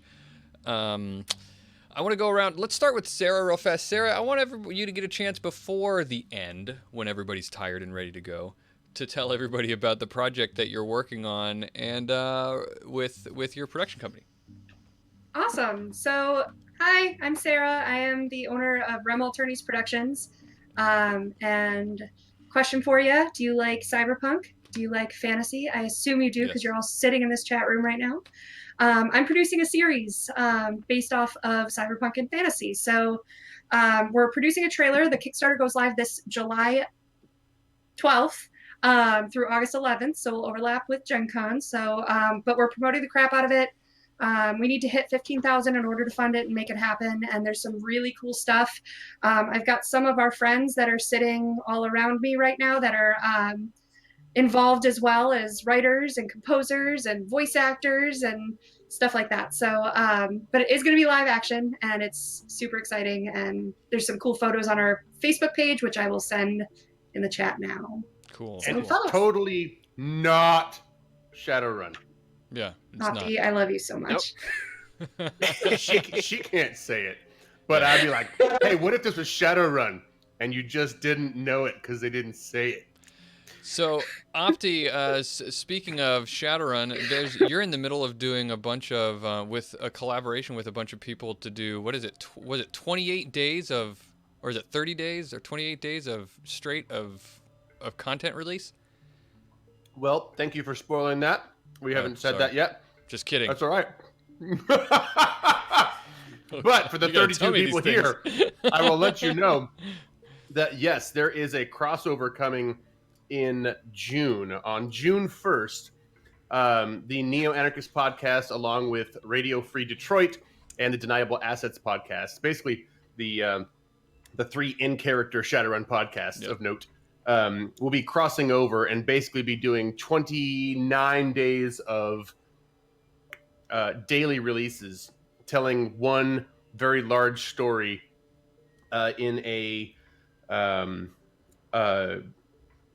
what do you call that when you act out stuff and listen to it? It's called An audio drama. Audio drama. That's it. I'm in the industry. You'd think this would roll off my tongue, but it's audio drama, and it's not your fault. I blew it 2 days early. You hadn't worked out your elevator pitch yet. So you 34 people now are hearing this.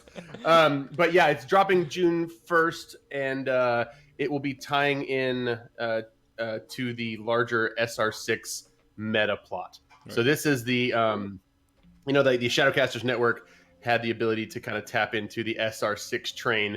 Well, this will be the in-character version of that tapping in. Right. Awesome. So if you're not already subscribed to the Neo Anarchist podcast and Deniable Assets and the Radio Free Detroit, you should probably do that before June because daily podcast drops are dope. Yeah, it is. Absolutely. Austin of Crit Squad, I don't want to accidentally spoil anything else, so if you happen to have another season of Crit Squad that's happening, you should tell people.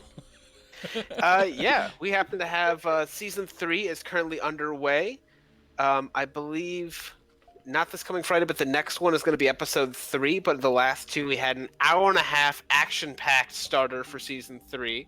Wow! And the second one followed up with the fallout from some of these decisions, as well as another single, because I guess we're also a band now. So this can go right up there with Ghost Shark. We have Fuck Me a Latte, and if you subscribe to our Patreon for just $2, you can download the MP3. Otherwise, it's free at the end of the episode 2 podcast. That's awesome. Austin, that hurt me. Mr. Johnson, do you have anything in the pipe you want to talk about? Well, yeah, I've listened to I haven't quite gotten through the second episode of the new season on Crit Squad. I've got a few minutes left on that, but been really enjoying it. And I'm glad to see you have a Patreon up there. Everyone should support that because it's a really, really great podcast. I guess the Arcology podcast has some Patreon changes going on, mostly making things that were higher tier available at some lower tier price points. One of the coolest things is that we have a 6th edition actual play campaign, a brand new campaign that we started and have been starting to release episodes for. And previously we'd invited patrons at the $5 and up level to contribute to the campaign world in certain ways, like create certain NPCs or a place or a mission idea or something. and that was really cool and influenced the game in really deep and fun ways. But because of our recording lead time, it took like months to implement the ideas and then months more before the episodes that featured them would be released. Now we've got a much closer margin for our recording times. So that gives people the opportunity to see any influence they have of the campaign happen in a reasonable time period. So we decided to drop that from the $5 level down to the $2 level. Awesome. So in addition to getting access to additional Patreon-only podcast feeds, which Carlton has figured out a way to make those into actual private podcast feeds now, so you can plug them into your podcatcher and listen to them like on iTunes or Pocket Casts or whatever now, instead of having to download the files and figure some other way to listen to them. So that's a new breakthrough. That's pretty awesome too. So beyond that, a number of different improvements and big changes with our Patreon for the Arcology podcast, which is a big part of how I make a living now. So I guess, I'd like to take a moment to plug that. Don't want to steal thunder away from the Shadowcasters Network fundraiser, because that's super important too. Yeah, of course. But hey, we all got projects. We're all doing stuff. So support all the things. Yeah. Yes. All of them. Whatever you can. Yeah, absolutely.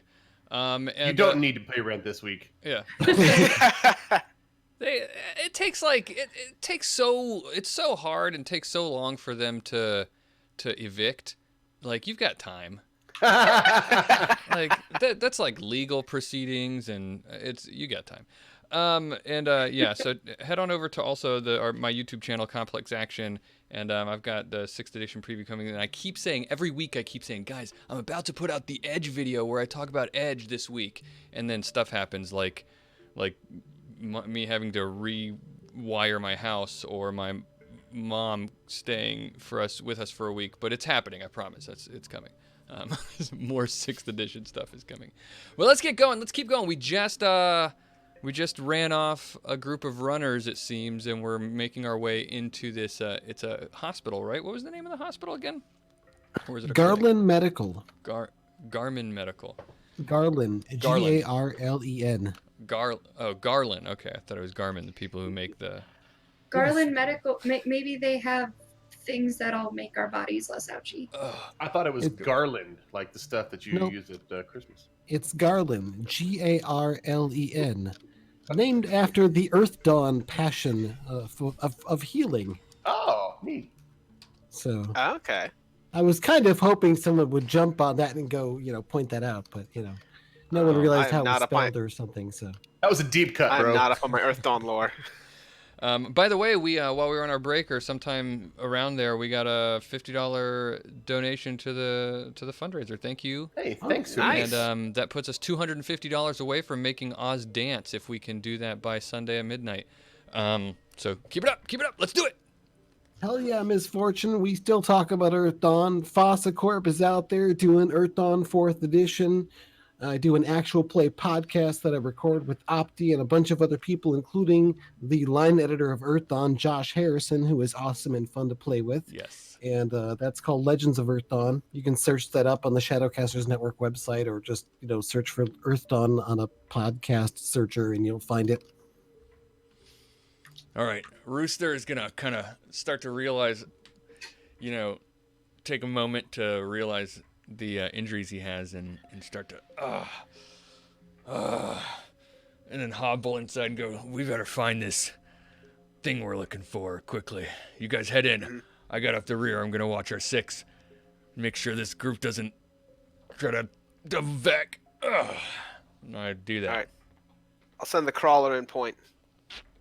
There's a bit of a the old clinic is dark, and the building has definitely seen the ravages of years, being in a place where there wasn't much maintenance and lots of opportunity for things to get damaged or scavenged. So there's a lot of hasty and suspect repairs kind of keeping some of the walls up. Nothing glass is intact anymore, but a lot of things have been boarded up or set up with different stuff, and the terrain is rather difficult to traverse, and the lighting is very poor as well. So with your drone and its sensors, you have no trouble at all moving ahead, And let's see, Rooster has natural low light vision because of his orcish eyes. Is that right? Unless he's replaced them with something worse. Either way, it doesn't matter. Because I have cyber eyes with low light, thermographic, everything. Okay, yeah, all the optics you're able to see just fine without, regular light source. Just the dim light that's coming in is all you need, in addition to the other various sensors and whatnot. So the drone is moving up ahead, and initially you get up into this waiting area, and it doesn't look anything like a waiting area anymore. There's various different sort of I want to say bedrolls, but that's not the right term. Sleeping bags is what I'm looking for. Sleeping bags and cots and mats or pallets like lying out and around, and all kinds of different garbage wrappers from junk food and this and that. And the smell of probably, people actually pissing in a bucket nearby rather than going all the way out in the middle of the night.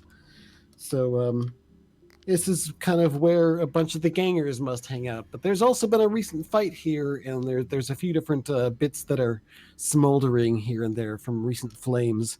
It doesn't look like anything's catching fire, but there, as you look around, there are three different corpses here, two of which are horribly slashed up, and one is horribly burned.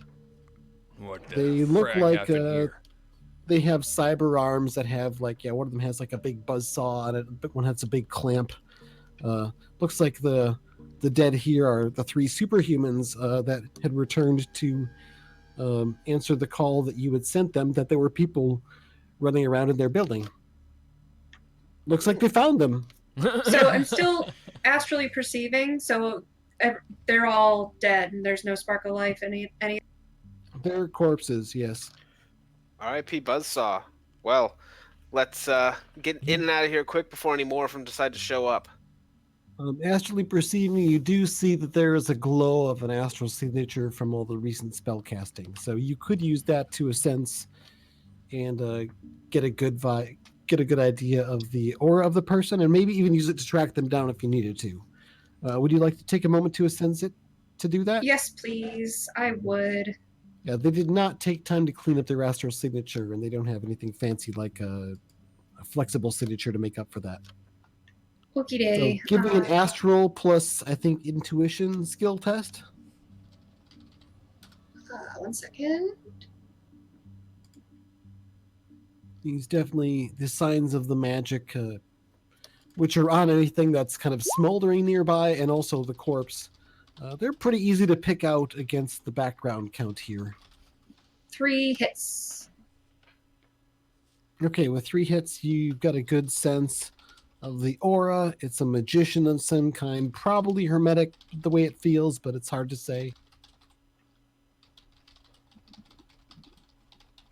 And Okay, I that's make about note all of you it. got. And You'd recognize it if you saw it before, and if it comes down to it, you might be able to use this to track down where they are if it becomes necessary. does the trail of it leave through the door we just came in, or does it head further into the building? There's no obvious trail. There's just the sign of the magic from the spells that were cast. Flame spells, apparently, on, they missed a couple targets and then hit one. Okay. You could potentially track down where the spellcaster is, but it's an extended test that takes a long time. Right. Like at least a half I'm an gonna hour. wait for now, but I am gonna warn my team about what I'm seeing. They have a boomy mage, guys. A boomy mage? What the frag does that mean? It hurts people. The spells are damaging. Okay. So be careful and shoot that one first. As you move into the building, and are you moving with any stealth, or are you just kind of moving around to kind of kick things around and bump into stuff and not really care about the noise? Because there's all sorts of debris scattered around. If you want to move carefully, it'll take some effort. I think still I'm worried got about speed silence. at this point. I still got Bob, silence on Bobby too. Yeah. Yeah, Rooster's silent. I think I'm more worried about speed than anything else. Get All in right. and out before anyone can catch us. I'll So take. the drone is skittering around, moving around, like bumping cans that formerly held Pringles or Soy Weiser or something else. All right. Where are we most likely to find the thing that we're looking for? Do we have any idea where we might find it? Probably on some sort of computer database. All right. Yeah, we had it in the plans, didn't we, that Mr. Johnson gave us? There was the blueprints, and it said it was going to be like in this room on a computer. There should be a computer room basically down in the basement with a lot of old tech. Your decker should be able to figure out a way to interface with it and pull any data, or make sure that it's not got any data on it that's going to be found afterwards. You don't actually have to hack it necessarily. You just have to make sure that no one else can ever. Or let's not spend a lot of time thinking about getting it. Let's do it. At this point, you haven't noticed any sign of it running on the Matrix now, but you wouldn't anyway. This is old pre-crash Matrix tech, if it even still runs. There might be physical files as well to keep an eye out for. I'm gonna find Skipper, the can you elevator. keep an eye out? Could you keep an eye out for any med kits or anything that could help us? I'm sure this place has been looted, but I'll do what I can. Thanks. All right. Who's got analytical mind? I believe that's me. Okay, Jin, as you're looking around, I'm just going to give you this for free without a roll. You're kind of taking a look at the space in here with the cots and the pallets and thinking about your mind is working on like how many pallets there are versus how many of these superhumans you've already encountered. It seems like, based on if this is where they all sleep, there should be 8 of them, and you've encountered 4. I passed that information on to my teammates. Oh, frag. So we've got 4 bodies and then 4 live ones out there somewhere. Am I interpreting that right? Looks like. Yeah, you killed the one out in the building back there, and then there's the 3 that are in the in their HQ out here. The rest of the building seems fairly quiet, but as you move in, everyone give me a perception test. Okay. I don't really care about stealth tests because the one of you who's going in front is making the most noise. Mm-hmm. And Bobby's a super ninja. All right, I got 2 perception. All right, as you move back in, there's halls and rooms that were once exam rooms. A lot of the walls have since been knocked out or decayed, and actually a lot of this has been knocked out and was apparently once some sort of like cardboard dumping ground, because there's tons of old cardboard here, most of it very old. Some of it seems to be arranged in structures, it seems, but a lot of it's just collapsed and piled all over the place amidst the debris of what once was walls and doorways here and there. It's going to be tough getting around and through, but it does look like there are some intact walls and doors here and there. And there's one that's reinforced and has chains over it, and you're picking up some additional thermal signatures and acoustic indicators from there as well, as in there's some people moving around in that room, and as you get closer it looks like it's chained from the outside. Other than that, it looks like there's a way upstairs, but some of the upstairs isn't so much upstairs anymore because the ceiling has caved in down to this level. And you also find the basement entrance, which is stairs leading down as well. There's something of a frame of what once was the elevator, but you probably don't want to even try to get that up and running or try to move anything through it. It really should have recycled this cardboard. This is so wasteful. Other things you find when you're looking around, there's the various signs of this being a ganger hideout. So there's some various different food, battery-powered coolers here and there, stashes of drugs, some low-level street drugs that you probably don't want to trust. Though there's some actual sealed package stuff as well, as that kind of things come in. A number of different guns and ammo. As far as recovering stuff, if you have time to loot things and sell it, we'll worry about that later as a general pool of money. But if there's a gun you want, just feel free to speak up, and it's probably there unless it's something crazy. It's mostly pistols and submachine guns and shotguns and assault rifles, but a fairly decent stash of them. All of them look like Anything they're fairly old and Shiwase worn. brand? Yeah. A couple things, yeah. They're definitely older models, but Collector's items? perhaps. Only if they're in mint condition. I purposefully walk further away from wherever the guns are.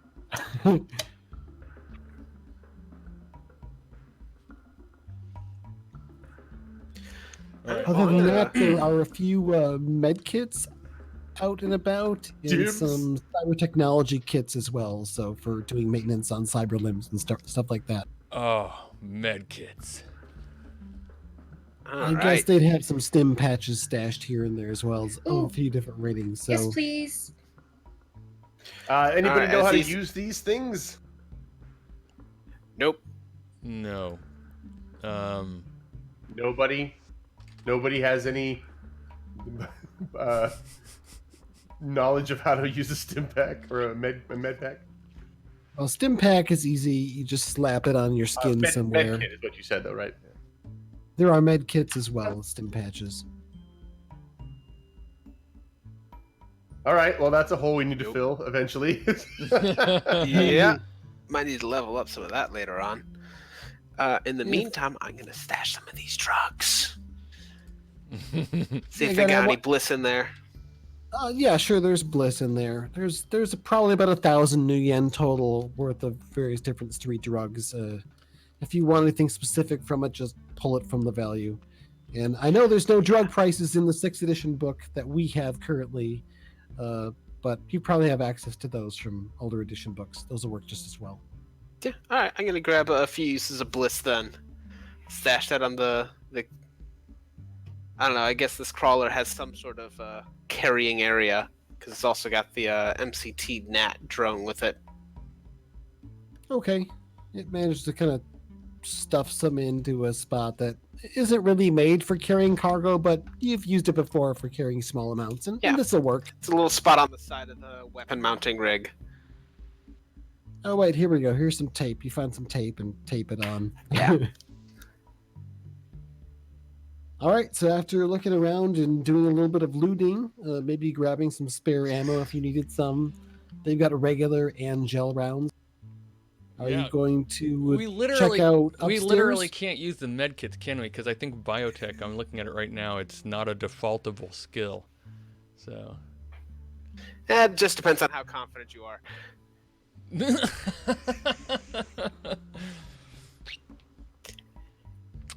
Yeah, I guess Well, is there no more medkit rolls its own dice thing anymore? Right? I thought you could just use it anyway. Yeah, they usually have an auto dock, but maybe not in this edition. I'll look. It just says it counts as a kit for biotech tests, which is normally not defaultable. Wah, wah. Yeah, But it's for not. more rules, check out another page. Let's check that out. hmm Also, to all of our listeners and viewers who may want to play 6th edition later, make sure someone in your group has biotech. Yeah. We didn't exactly have a good session 0 where we coordinated our character creation. It's very last minute. We got the books, what, 3-4 days before the first streaming? Yeah. I have gremlins, Right. so if I try something, Rooster might stop working. Mm-hmm. Looks like it does require the biotech skill to use, as far as I can tell. All right. Wah, wah. So that's an important point. Tusk's off for this. That's an important point for anybody watching. The way it looks like healing works is either you're going to have a magician with a heal spell, which we do have one, but we'd like our mage to stay conscious, so we're not having her do any more of that. Also, you either need that or you have to have a biotech skill, because first aid and a med kit both require the biotech skill, which is not defaultable.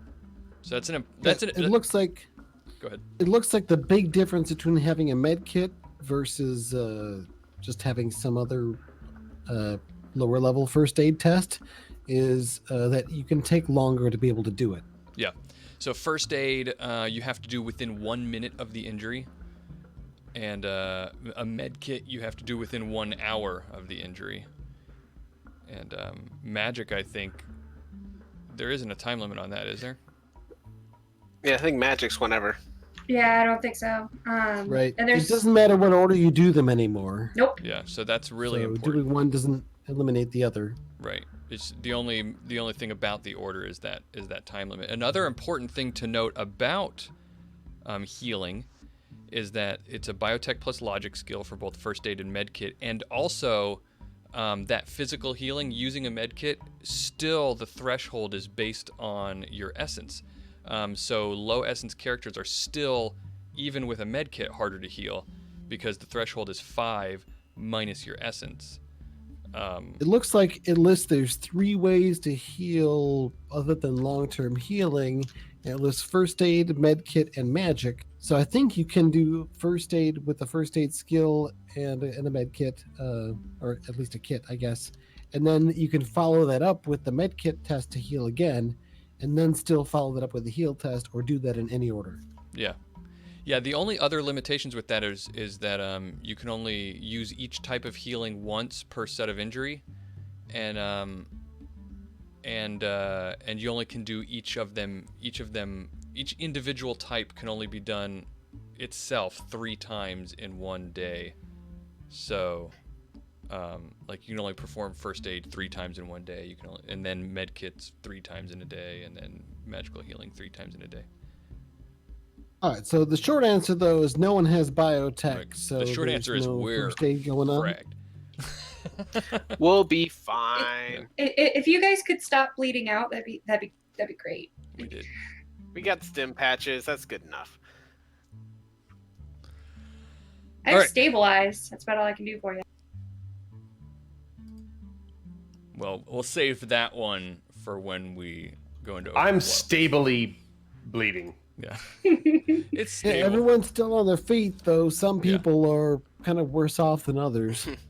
Look, we need to find our way down to the basement wherever this thing is. So let's do it, and let's do it carefully. It seems like there might be some opposition in the way. Is there a way we can try to go around them? I'd rather not go through them. Well, you're pretty quiet right now. doesn't seem These to two be- are the. There doesn't seem to be any other opposition here, though there are some people inside of that that semi-intact room over there. Yeah, Like walking around, like we can see them. No, you just pick them up on drone sensors like thermals and sound. You guys can't actually hear them very well. It just Skipper picked it up for you.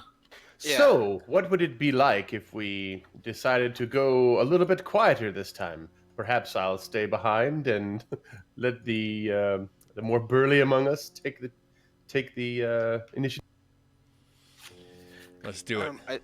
I think that would honestly be my crawler, because that's been doing pretty good so far. It'll be easier just to eliminate him now than try to sneak around him. Ah, well, you've got your crawler. It's been walking around back here all over the place, knocking stuff over, and They haven't responded? there doesn't seem to be any. Yeah, there's no one coming up from the basement or coming out of that room. As you see the outside of that room, as I said, it's kind of chained up and padlocked on there. It looks like it's locked, and the lock's designed to prevent whoever's in that room from getting out easily. Before we move on, guys, I'm gonna go ahead and drop my increased reflexes and sustain my and sustain a new improved invisibility on Jin. So I'm gonna go ahead and cast that. Aha, yeah, that's a pretty good idea considering his previous stealth rolls. Yeah, unless I cast it and then pass out. Actually, you know what? Before I do this, I'm gonna go ahead and use that stim patch now, just in case. Okay, yeah, you drop the reflexes, and like with that gone on top of all the fatigue, you just feel so slow and sluggish. You slap that stim patch on, and gives you about an hour's worth of new life. Rooster, can you carry me? I'm tired. Here, Feeling pretty awake right now. Yeah, just take this espresso. Slap. Ow! I take damage from that. Assuming up to rating 6 stim patch then is you're temporarily healed of 6 points of stun damage. It'll come back later +1. Mm-hmm. That's real awesome. So now I am less penalties, which is fantastic. Yeah, just got to get you out of here within the hour. Then let's move. All right, so for improved invisibility, I got 4 hits for you, Jin. That's pretty invisible. Sweet. Let me make sure I don't take a lot of drain now. I'm only fighting 4. Yes! All right. Killing it. All right, so you spend your time skulking around or moving around and knocking things about and trying to figure out what you're going to do or where you're going to go, and no one seemed to come and figure out what's making all this racket, and no one's come out of that room, and it doesn't seem like they probably can. It looks like you're clear. Wherever those other superhuman gang members are, it's not up here. Maybe they're waiting in ambush downstairs, or maybe they're somewhere else. All right. Well, let's head down to the basement then. I said let's just move quick. All right, you start running down the basement with your drone, clattering and clicking down the steps and around the bend, and find there's you expect a really dark hallway, but there's actually some faint light coming from some of the rooms down here. And it looks like things are largely intact, except for there's a lot of like excess cable conduit running around. You know, that sort of like long, kind of black plastic, like slinky looking tubing stuff. Right. Mhm. Yeah. All over the place down here, running from one room to another, and there's this hum of machinery. There's definitely some sort of power, probably a generator of some kind down here, and some sort of tech running, even though it's not apparently on the Matrix. And there doesn't seem to be any gang members laying in wait for ambush down here. It looks clear as far as you can tell, at least immediately as you get down to that hall in the basement. All right. The others follow up as you give them the all clear, and you find yourselves in the basement. Anyone staying upstairs? Not staying upstairs, but definitely moving a little bit behind everybody. I'm definitely, when we get down there and see this scene through subvocal, I'm gonna tell everybody, let's hold for a second. And I'm gonna turn on, with my cyber eyes and everything in my helmet, turn on all the vision enhancements I have, which is basically everything, and just take a really good look at everything. See if there's anything that we're missing. All right, give me a perception test then, as you observe in detail. Okay. Anything in the astral in here? As you're looking around in the astral space, there's the general background count, and your little kid spirit is sort of like hanging around really close just behind your shoulder, making little sounds like, oh, no, I hope there's nothing bad down here. There doesn't seem Yeah, to be you and me anything both, bad down buddy. here. I just got 2 hits. All right, with 2 hits, you're looking around. You don't see any signs of anybody moving around. There could be like sensors hidden in little nooks and crannies, but if there are, they're going to be pretty low level. You don't think anything that matches some of the older tech here is likely to be that good. So I think you're clear. Doesn't seem like there's any trouble. Like, there are several different rooms that are giving light from within them. I'm not And seeing yeah, anything. definitely cables running from one to the other. So Doesn't look like there's anything up ahead. Jin, do you got any clue as to what this tech might be? I'm not seeing anything on the Matrix, but I'm not the Matrix guy. Well, it doesn't look like any of this is connected to the Matrix, at least not wirelessly. All right, that would explain. And no, this tech looks fairly old, if not still running. I just don't want to be caught off guard, you know? This is a Does Jin have pre-crash. Does Jin have a hardware skill? I do not. Yeah, you Is think hardware they use is cables hardware for a all... specialization of electronics or something? Or is that like a separate skill? Oh, good point. That might be a specialization of electronics now that I think of it. You are correct. And you most likely have electronics. I do have electronics, definitely, yeah. Okay, so yeah, you do that. Just looking over the at these big conduits, you think they're there to run probably power and data cables. This looks like power system. and data. Closed system, though, so again, no matrix access, but something is definitely needing to be powered up, and which is odd. Isn't this supposed to be a defunct hospital? Yeah. This doesn't look like equipment that was like originally part of this place. Well, we got any data taps? Ha ha! You know we do. I'm gonna tap that data. Tap that Okay. data. Give me a hardware plus logic test, and you get an edge point for your analytical mind as you go data tapping this. And it's definitely older style cables, so you have to find the right leads to attach it to. It's a little bit more difficult than normal. Don't do the power cable by mistake. Skipper, can you watch the stairwell and make sure that nothing surprises? On it. Thanks. Woo-wee! That's 6 hits. All right, with 6 hits, you get the data tap attached to the correct cables, Oh my and gosh. you get emulation software up and running to adjust the coding, and you think you're able to tap into this system.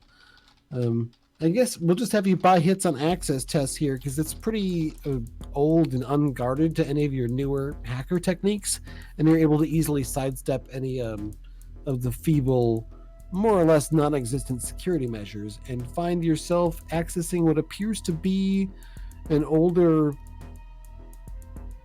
maybe somewhat Frankenstein cobbled together conglomeration of devices that likely make up a street tox lab.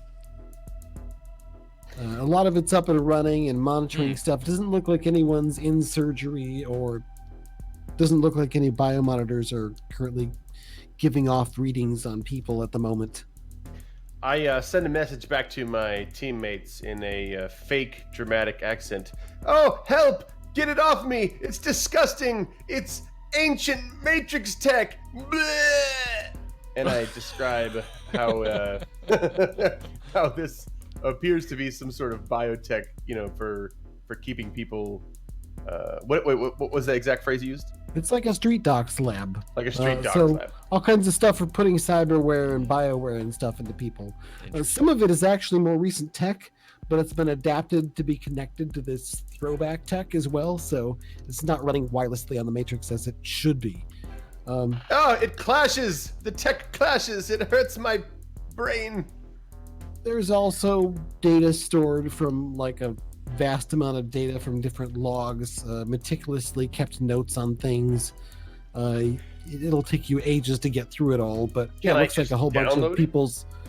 Yeah, you can download it, you grab it. Essentially, you're buying hits on overcoming the system. It's just getting one hit against you on any test. So you grab a bunch of data. There's a whole bunch of data dump. It doesn't seem to be anything that relates to like ownership of the building or anything that your employer has sent you to look for. But it looks like a lot of different logs on various different, mostly cybernetics procedures. All right, well, I'm grabbing all that data. We'll sift through it later, but I'm just copying it to my deck. My crawler's doing its best Tachikoma impression, rolling its eyes from Jin's dramatics. Yeah, and I guess, Jim, this has the smell to you of additional bonus pay data. Woo woo. Get your trek together, Jin. Priority number 1 is our mission target. I can Mr. J, multitask, friend. I'd like to pop my vision back to normal and take a look around for anything just left in this room that could be info that needs to be destroyed. Okay, it's still a hall with a bunch of cables running around to rooms that are, have light coming from out of them. No one's actually ventured farther down the hall or into the rooms to see what's going on. But as you are starting to look now and think about doing that, you hear a voice from one of the rooms saying, "Hello? Who's out there? Claw, is that you?" You grunt? Nobody He hears me grunts. grunt, but He grunts silently. but Rooster grunts is always grunting. He grunts about a lot of things. I'm Have you gonna. boys finished playing with the neighbors? I'm gonna step behind the people that take more bullets than I do. Well, No? technically, Jin takes more bullets. Clamp? Is it Clamp or Claw? I can't keep you straight. Saw? Whatever you're calling yourselves. Oh god. Oh no. Gunman? Saw's Whatever dead. it is. He said, "It's me, Gunman." Forgotten Mega Man boss. Yeah. Decker, can you do decking things to save us? I don't. Oh. Do they have comm The links? rooster problem. Right? Just kick their butts, man. He's an old man. Wherever you are, go away. He's still got legs. I don't want to any. shoot. So much for the subtle approach with Jin there. Just shoot them all. I'm well armed and highly contagious. Uh-oh. Okay, enough of this. These are just old dudes. I'm just gonna walk in there, unless you're gonna take care of it, Orky. You walk in there, and yeah, there's Oh, I a said room unless. that looks I like said it's unless. a lab. It looks like there's a lab, different equipment set up here and there, and there's like an old guy in a lab coat. Looks like his left arm is a cyber arm, and it's like bigger than he is, and looks kind of muscular. And in it, he's got this hypo syringe looking thing that he's holding up in a threatening way. Don't come any closer. He looks like he's at least 70 years old and not lived a healthy life. This is the part in every cool movie where the guy just gets shot in the head by the cool ass Shadowrunner. So like, who wants to do it? Cool your jets, old man.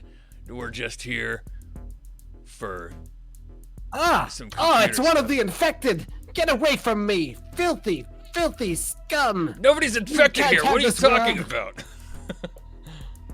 And looks over. Yeah, he looks over Rooster and Jin. What race are you? Elf. The meta type. Is Rooster still silent and invisible? You probably can't Oh even no, hear never or mind. see Yes, me. I'm sorry. He can't see Rooster. He can't see or hear Rooster. Never mind. Oh, Why I isn't forgot he to- answering me? And Jin is invisible as well, and so is Danan. Never mind. He doesn't see a damn thing except for the drone. Never mind. Okay, I have to retcon this a little bit. Sorry about that. The drone Alright. is watching our Stepping backs back. too. So yeah, the drone's sort of like moving it up and seeing, and the guy's like looking around. He's like, no one else. He doesn't seem to see them as everyone's sort of moving up to the room. He sees the drone and says, "Oh, hello there, little fellow." So, Can I conk I just want to conk the guy in the head. Conk. all right. So yeah, sure. He's basically more or less a non-combat threat to some degree. So you whack him on the head, and he goes, "Oh no, goodbye." And he See, falls we just spent 15 minutes being like, I don't know what to do with this old man. I've got these claws, and I'm looking at the bunny, and I look at my claws, and I look at the bunny. I don't know what to do, man. I'm a Shadowrunner and old people confuse me. They smell funny. Alright. So the old man's All right. taking care of him. So yeah, the old man's taking care of it. Good job, no one else Muscle. seems to jump out at you as you look around the place. There's no other drones or turrets or other defenses or lurking threats that you can see. It looks like it's fairly clear. As you move around, I guess, Jin, you're able to recognize some of these signs of the original infrastructure, and you can follow the conduits and things in your map to where the old server room used to be, and you find it there, and it looks like it's mostly corroded and messed up and probably isn't going to work, but are you going to check it over with some electronic skill or just smash things, and or what are you going to do with it? Data tap. All right, so you go hooking up the thing to see if you can get anything from it. Give me another electronics plus logic test. I guess that'll give you an edge point because of your analytical mind. While he's doing that, Rooster is hiding the body because he's played That's enough Splinter 5, Cell. and I will use 2 of the edge I have because I've been accumulating them to bump 2 of those 4s up to 5. So that's a total of 7 hits. Holy moly! Because I'm gonna do my job, unlike Tusky, Hey, Tuskegee, Okay, Orkman. so yeah, ultimately the computer architecture itself is fried, but there are some data clusters that seem to be intact, and you're able to find them here and there and see what's there. There does seem to be enough for a Decker of some skill to establish that this is Shiawase corporate territory. Wait a minute. Who hired us? We don't know. Because I bet Shiawase would pay more for this. oh gosh. But then it becomes a professional reputation. We were hired by Big Dave, who's a fixer, who's standing in for our actual Mr. Johnson. We didn't All right. actually meet Mr. J. I'm going to be doing some legwork. Well, Jin, it's up to you. What are you doing with it? Are you going to delete the data? Are you going to save a copy for yourself? I'm going to download the data, Okay. erase it from the hardware, put it on my deck, and then as soon as you will let me, I'm going to start doing some legwork on Big Dave. See if I can't find out who he might be working for. Okay, so you go ahead and download it. It has to be decrypted, but the decryption is like ridiculously simple. It's like doesn't even count as level 1 encryption. 16-bit standards. encryption. So I you think that's the thing. cut right through it. It's only 64-bit encryption, so yeah. As opposed to whatever. But whatever the case, yeah, you easily carve right through it, download the data. You've got it on your computer, and it's still on these hard drives.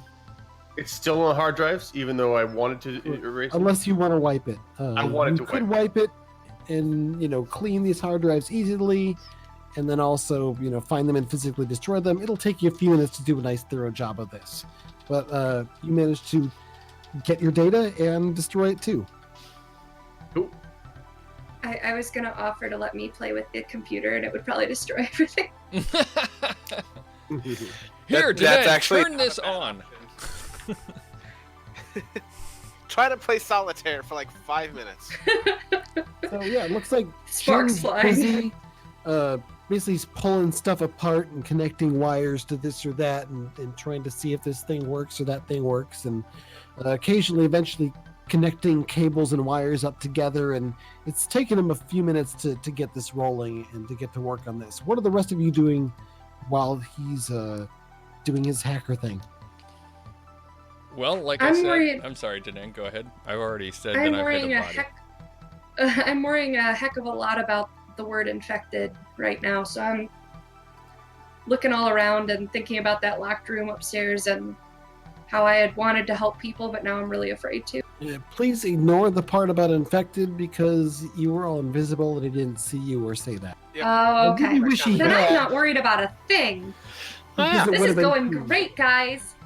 Bunch of Stone gang members are locked up for reasons that we don't understand, but also I'm not paid to care about. So Damn I right. just hope it's not metas that this is a whole racist thing. I should mention that Jin did download some data from some comm links of some of these gangers that seemed to suggest that they were capturing metahumans and selling them to the Yakuza. Oh, that's not nice. And I was able to get that right away. Yeah, you got that last session, I think. Okay. Oh yeah, I remember that. well, they're not going to be doing that for too much longer. So there might be a different explanation for why there are people inside of a room with a chain and like locking them up. So yeah, there. it's not infected. You mean like it's possible that it's Metahuman experimentation. Prisoners.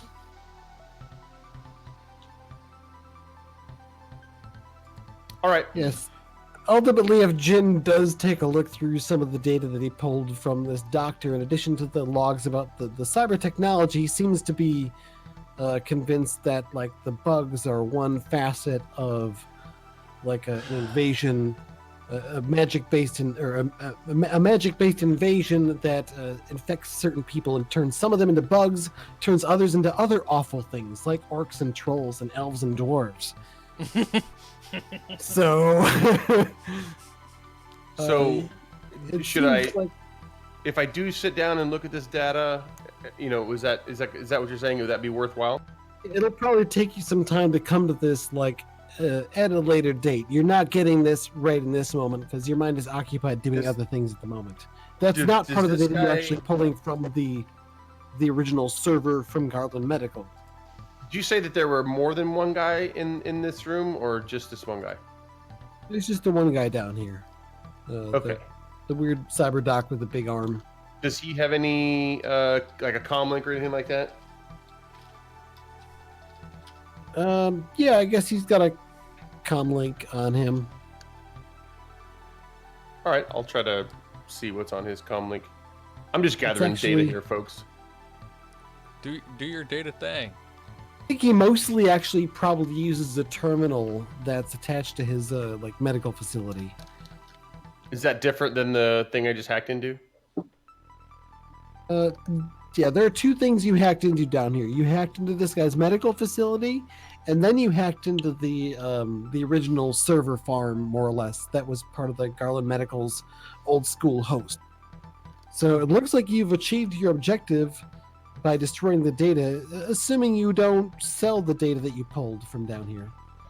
Did we see anything on the medical stuff that I did first? The stuff that he was using? You start glancing over the medical stuff, which is an entirely different set of data that you're free to do whatever you wish with.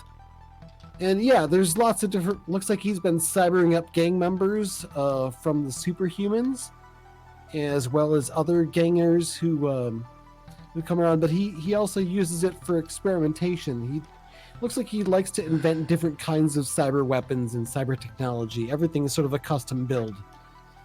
I bet this guy knew But how to it's use a all kind of medkit. weird, bulky, big, weird stuff. Like, you know, a guy who has a buzzsaw for a hand instead of a cyber spur. Gyro mount hands are popular, things like that. But you generally get the sense that he's sort of a mad scientist cyber doc for the super racist humanist people down here. And he Yeesh. believes that metahumans are essentially just part of the same thing, same type of thing as like bug spirits and dragons and everything else that isn't human. Well, I don't like this man at all. Well, Strict. I have a question. If they said destroy all the data, doesn't some of this data exist with this guy? Well, I want to make sure that we separate two things. There's this guy's own data, and then there's the stuff that was buried in the old hard drives back in the corner. Mhm. This guy's own data is this totally different thing than the job you were hired to do. Yeah, I get the feeling our job was to get to destroy the deed to this building so that someone else could go and buy up the land and just build it up however they want as they slowly start to develop the loop and gentrify it and do all the things the corps love to do. But this is something else entirely. Other than that, I'll mention from the general look you've had around the place, it doesn't look like you see any signs that any paper records seem to have survived. They've probably been used for kindling in the meantime. If they did exist even in paper form. So it seems like as long as you get out of here, you've achieved your objective. You've also assessed some of the threats and taken some of them out, so that should get you a bonus. What do you want to do with this unconscious doctor? I don't care. I think we leave him. He'll wake up eventually and wasn't in our way, wasn't shooting at us.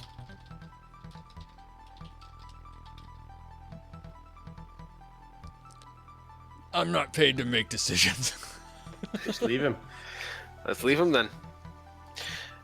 And the people locked up upstairs. Should we check in on them? All of a sudden, any of you that has an image link or any sort of like tech that's tied in with that, it's suddenly interrupted as you get some sort of a transmission that spikes through your normal spam filters, and it's a little bit jarring. There's a little bit of audio. It's somewhat muffled, but there's fairly clear video that seems to be from someone's cyber eyes. They're in a building of some kind. It's hard to tell where it is, but it looks like the kind of part of town that you're in now. Like messed up hellhole wasteland Chicago somewhere.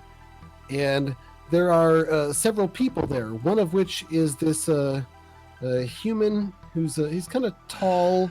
He's got this what looks like initially like an eye patch, but it's actually kind of a stylized monocle. It probably has various different image enhancements and stuff on it.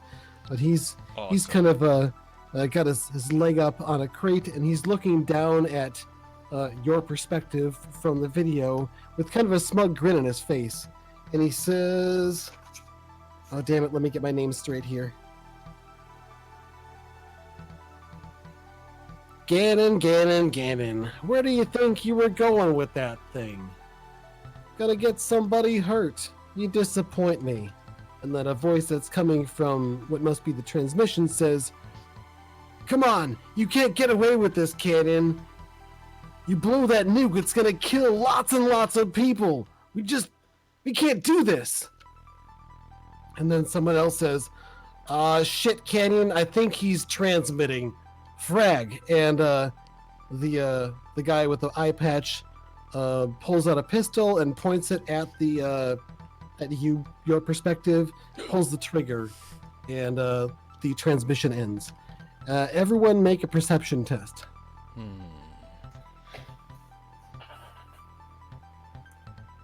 Does that include me? I was not able to see that transmission. You were astrally perceiving, so yeah, you might have heard something coming out of your comm link, but you didn't know what it was. Yes, I got a 1.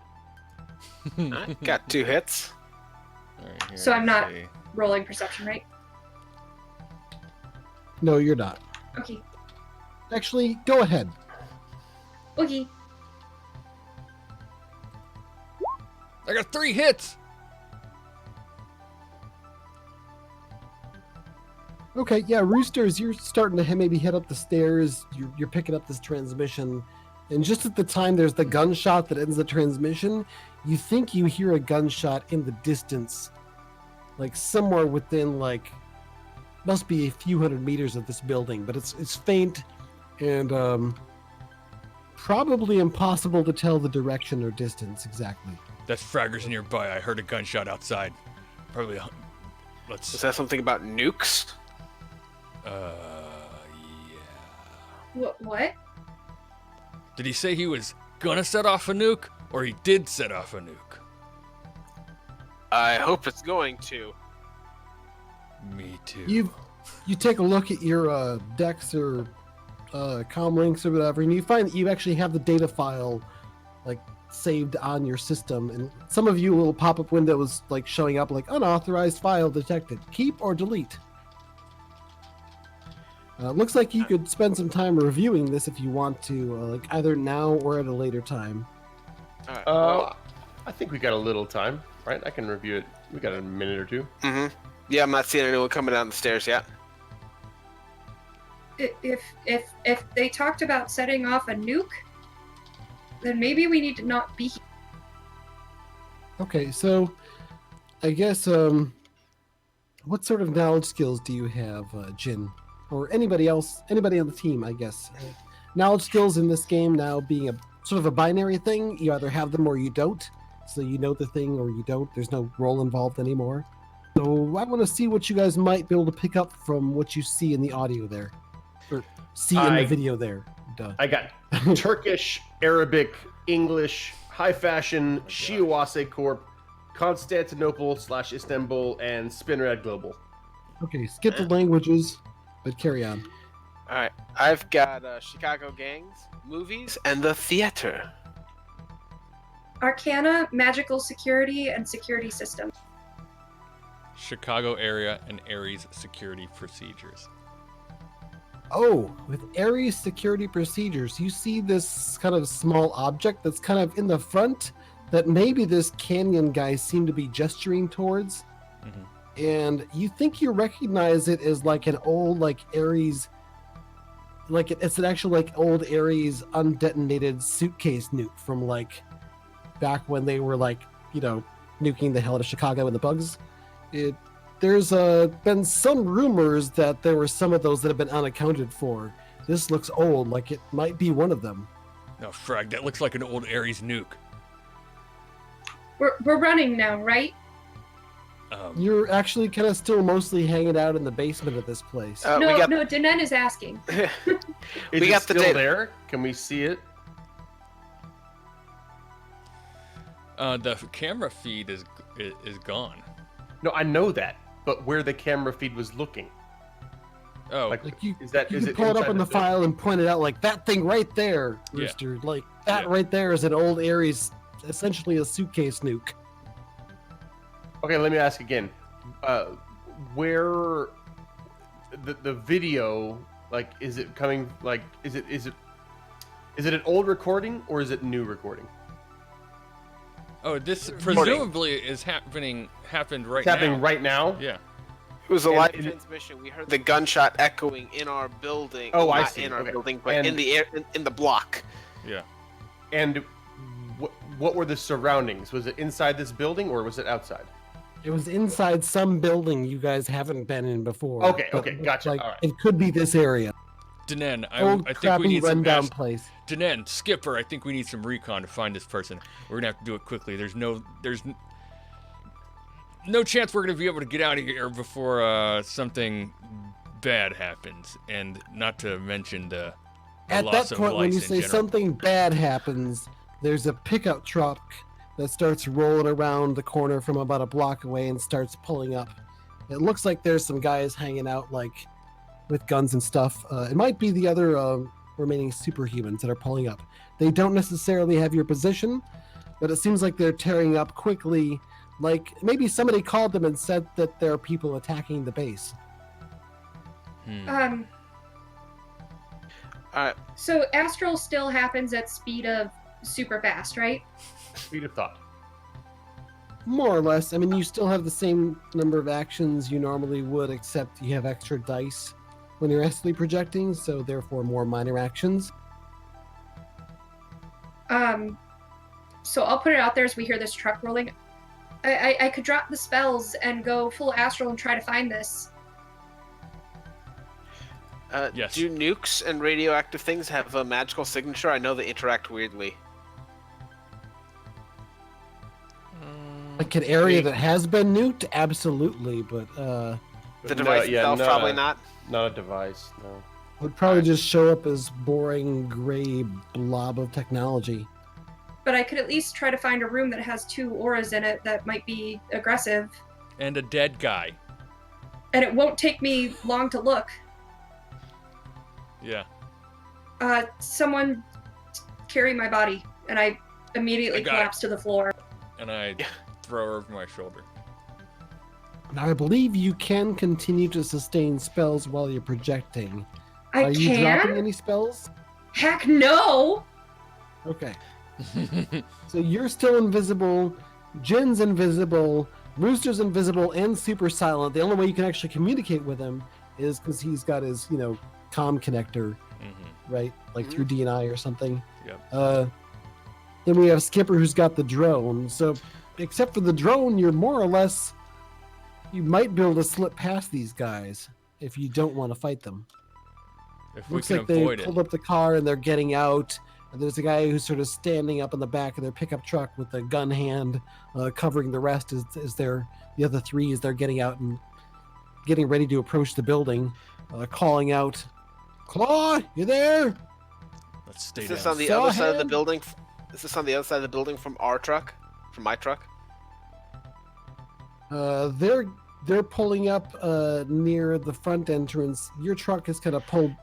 Your truck is parked nearby, I think, but I'm not sure exactly where. Where is your truck? I think we parked it a block away. Okay, I think And it's we're still gonna there. walk up. Okay. Let's stay low and avoid these fraggers.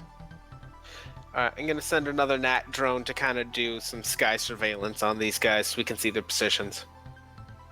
Okay, yeah, it looks like they pulled up near the front entrance to where like the lobby is, and they're kind of hanging around and calling out and waiting to see what happens before they're not running right into the place. Looks like you might have some time to go out the back if you want to, or try to slip past them and sneak past them with your drone, I guess. No, I don't think my drone's going to sneak past them. It's medium-sized. But it seems Dylan, however, is like projecting to go scout out somewhere Yeah. else, so she's not actually able to help you in this. Yeah, Denon does her thing. I think we should escape out the back door. Okay. Please don't take my body far. Okay, assuming you're all still invisible and stuff, and you slip out the back door, you're able to evade the remaining superhumans as they gradually get more and more pissed off as they discover what's happened in their place. But you'll be long gone by that time, or probably off doing other things. But in the meantime, at least, while they're gradually discovering what's happened, you slip away and you're able to maybe call for your van and pull around and get back to it. Not your van, your pickup truck. Yeah. Your Toyota Gopher. So, in the meantime, Denon is projecting and furiously looking around. There are so many collapsed ruins of buildings here and there. This is kind of a needle in a haystack situation, so I would like you to roll your astral skill plus, instead of intuition, your edge attribute. And this is not going to be a low threshold to hit. Instead of intuition, I'm using edge.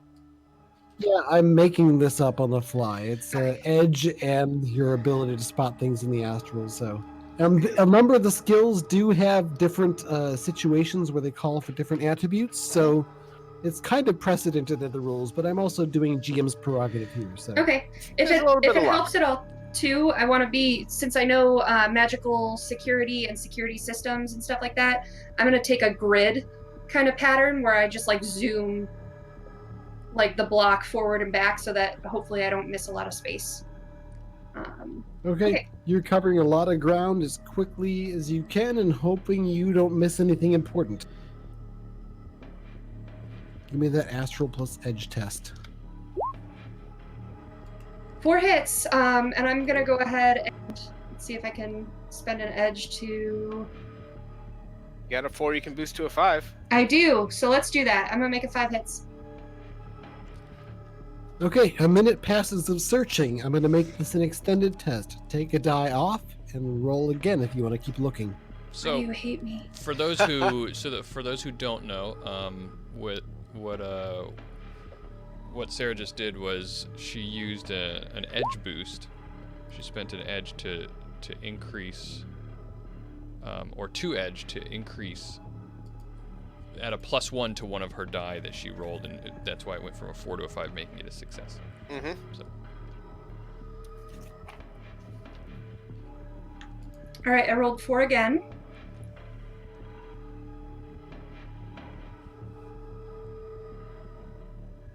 I only have 3 edge though as an attribute, so I've spent 2. I only have 1 to use, so I could re-roll a die.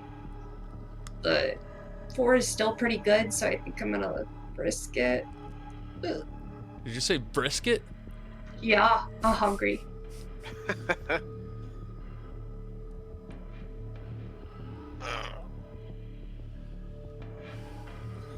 Wonder what we're gonna do when we find these guys.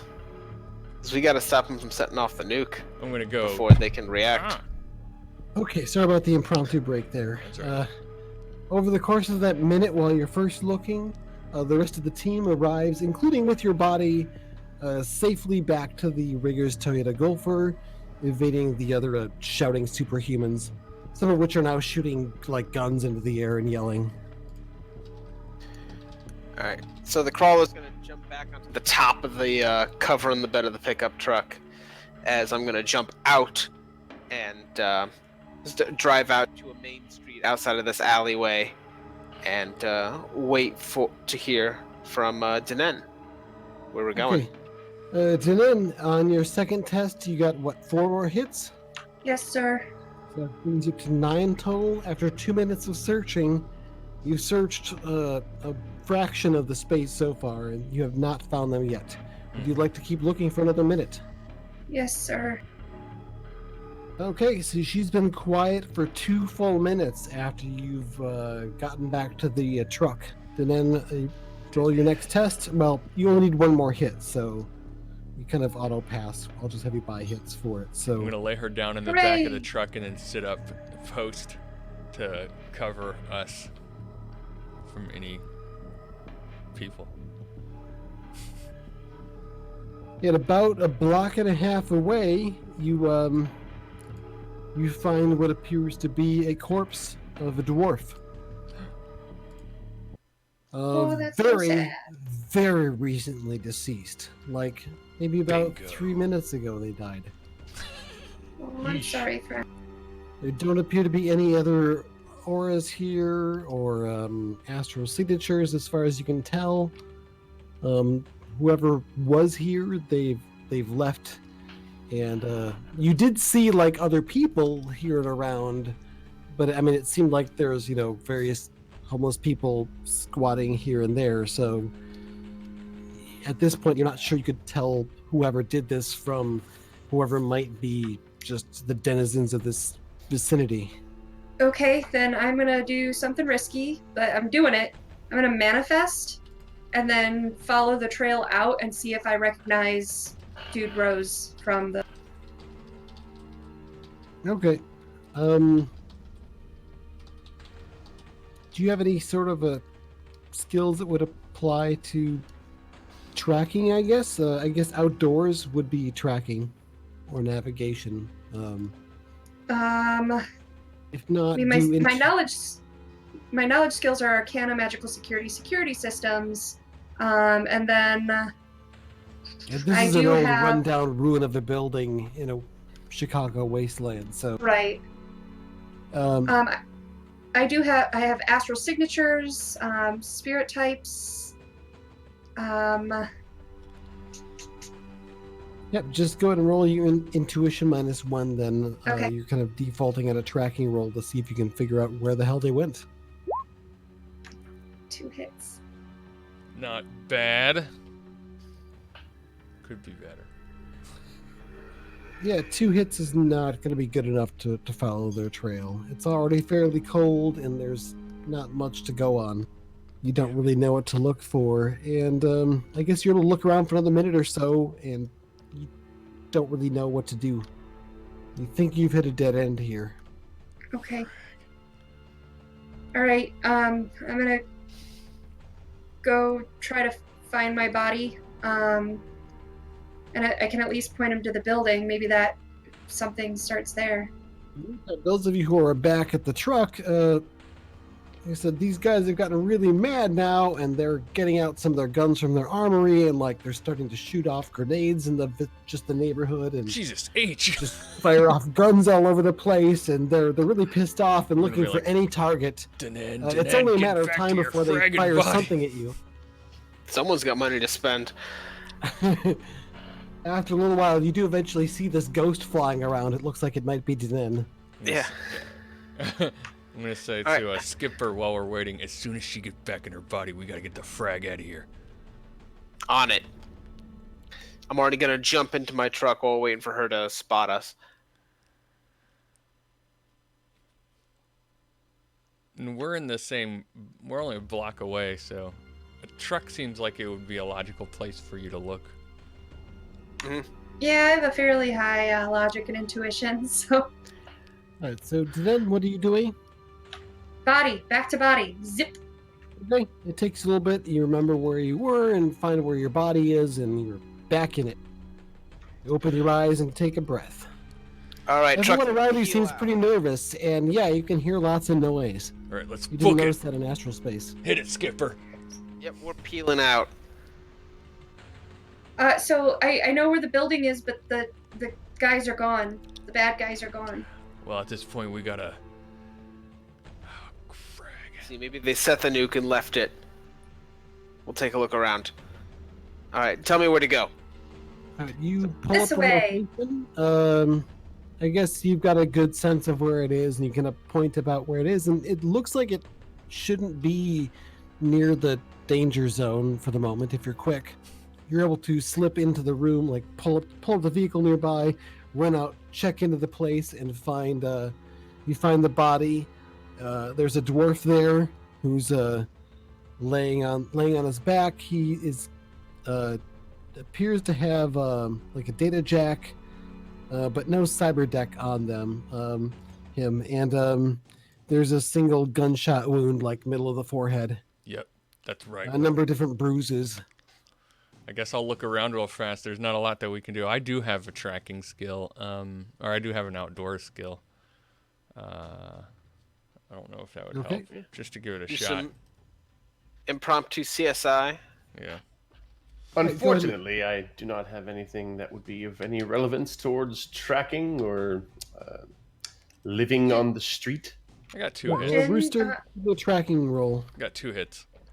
I'll give it. Jin, is it possible to like plug into his metal bits and see if there's something stored that would be of help?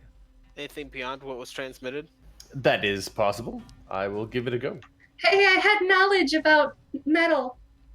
Rooster, you're looking over things. You do find some signs of who was probably the most recent people here, but like as far as where they went, there's other signs of movement here and there and other debris, and it's fairly exposed to the weather.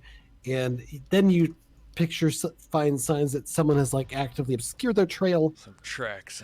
And you're pretty sure you just don't know where to go from here. You got nothing to go on as far as which way they went. Whoever this was, they're a professional. They covered their tracks pretty well. So was I able? Am I able to log into his hardware or even his comlink? Doesn't look like he's got a comlink or a deck on him. There might be some residual cyberware stuff in his head, maybe with the data jack there, but it's kind of creepy. Well, creepy doesn't bother me. I'll plug right in. All right, and he was actually like using his eyes to transmit, so they've probably got some data storage. So I guess, yeah, you could probably pull what you can from his eyes. And I'm gonna just to wrap things up as we're getting toward the end here. You grab the information you can. There's no way to immediately follow the trail of whoever did this, but you've got some sort of like unusual thing that's happened, some intel on that. Yeah. In addition to your run, and you're able to drive on out of there, and we'll least resolve the meet next time, but it looks like you're likely to get paid for this run after all. We've at least got the face and some sort of a name for this person with the nuke, right? Canyon, yes, Canyon, and you definitely got his face, general appearance. Actually, there's a pretty good view of the nuke itself. If you enhance it, there might be some other data to get from that, like a serial number on there somewhere, or who knows what. There's all kinds of tracking stuff on those things from back in the day. It's one of those things they shouldn't have lost track of, but from what you understand, like some nukes went off and some didn't, and there's the idea of overkill. They probably used several times more nukes than Right. the ones that actually worked and were set off. So Yeah. it Well, might not be operational after all this time. Maybe. but then again, it might. All right. That was a good session. Yeah. I was worried for you all going to the beginning of this. I'm like, oh man, they're so screwed. We They're did just well. gonna get You know killed what? by this one dude with an assault rifle. We're pulling it together. Yeah, well, let's do our normal like debrief thing that we do at the end of these sessions to talk about 6th edition.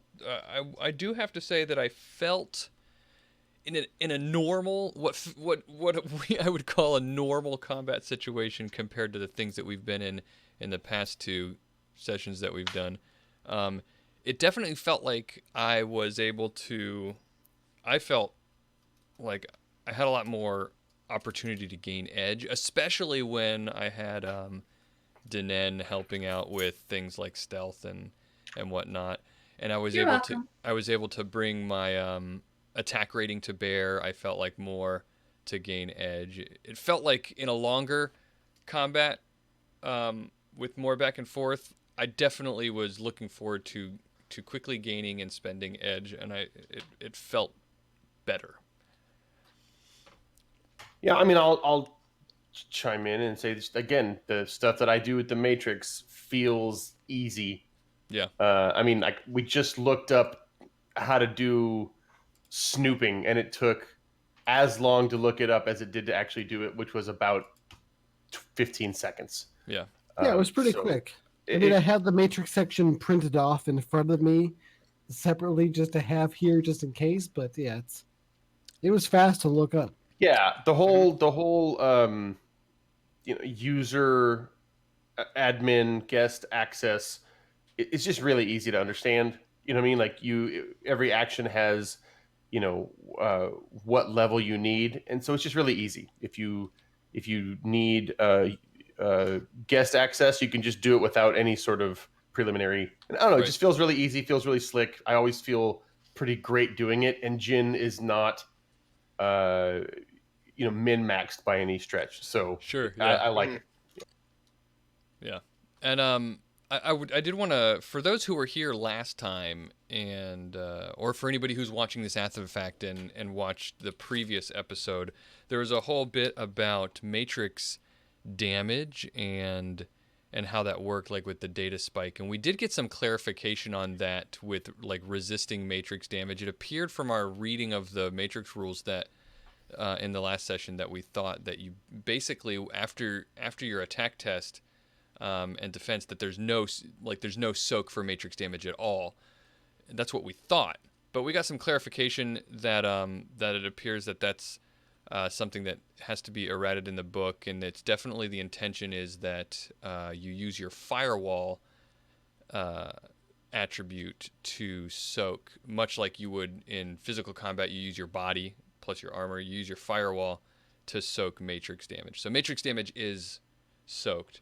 And the biofeedback filter, we kind of like,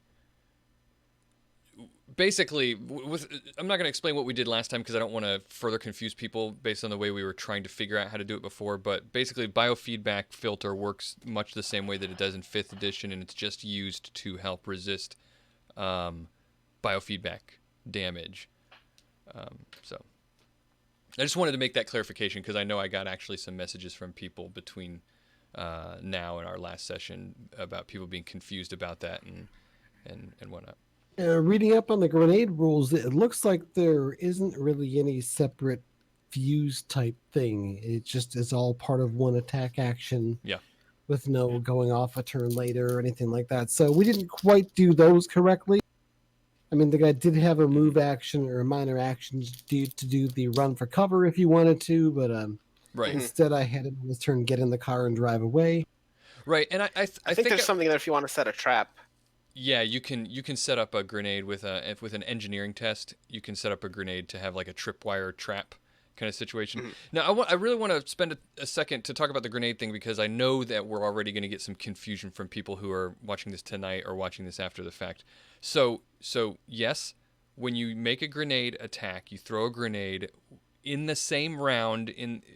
As you resolve that grenade throwing, it does explode. You figure out how much damage it's going to do, and that damage is soaked. Yes, all of that happens at once. Now, already I know that people are going to think, well, so that just means that you just always get hit by a grenade. There's nothing you can do about that. No, there are interrupt type actions you can take.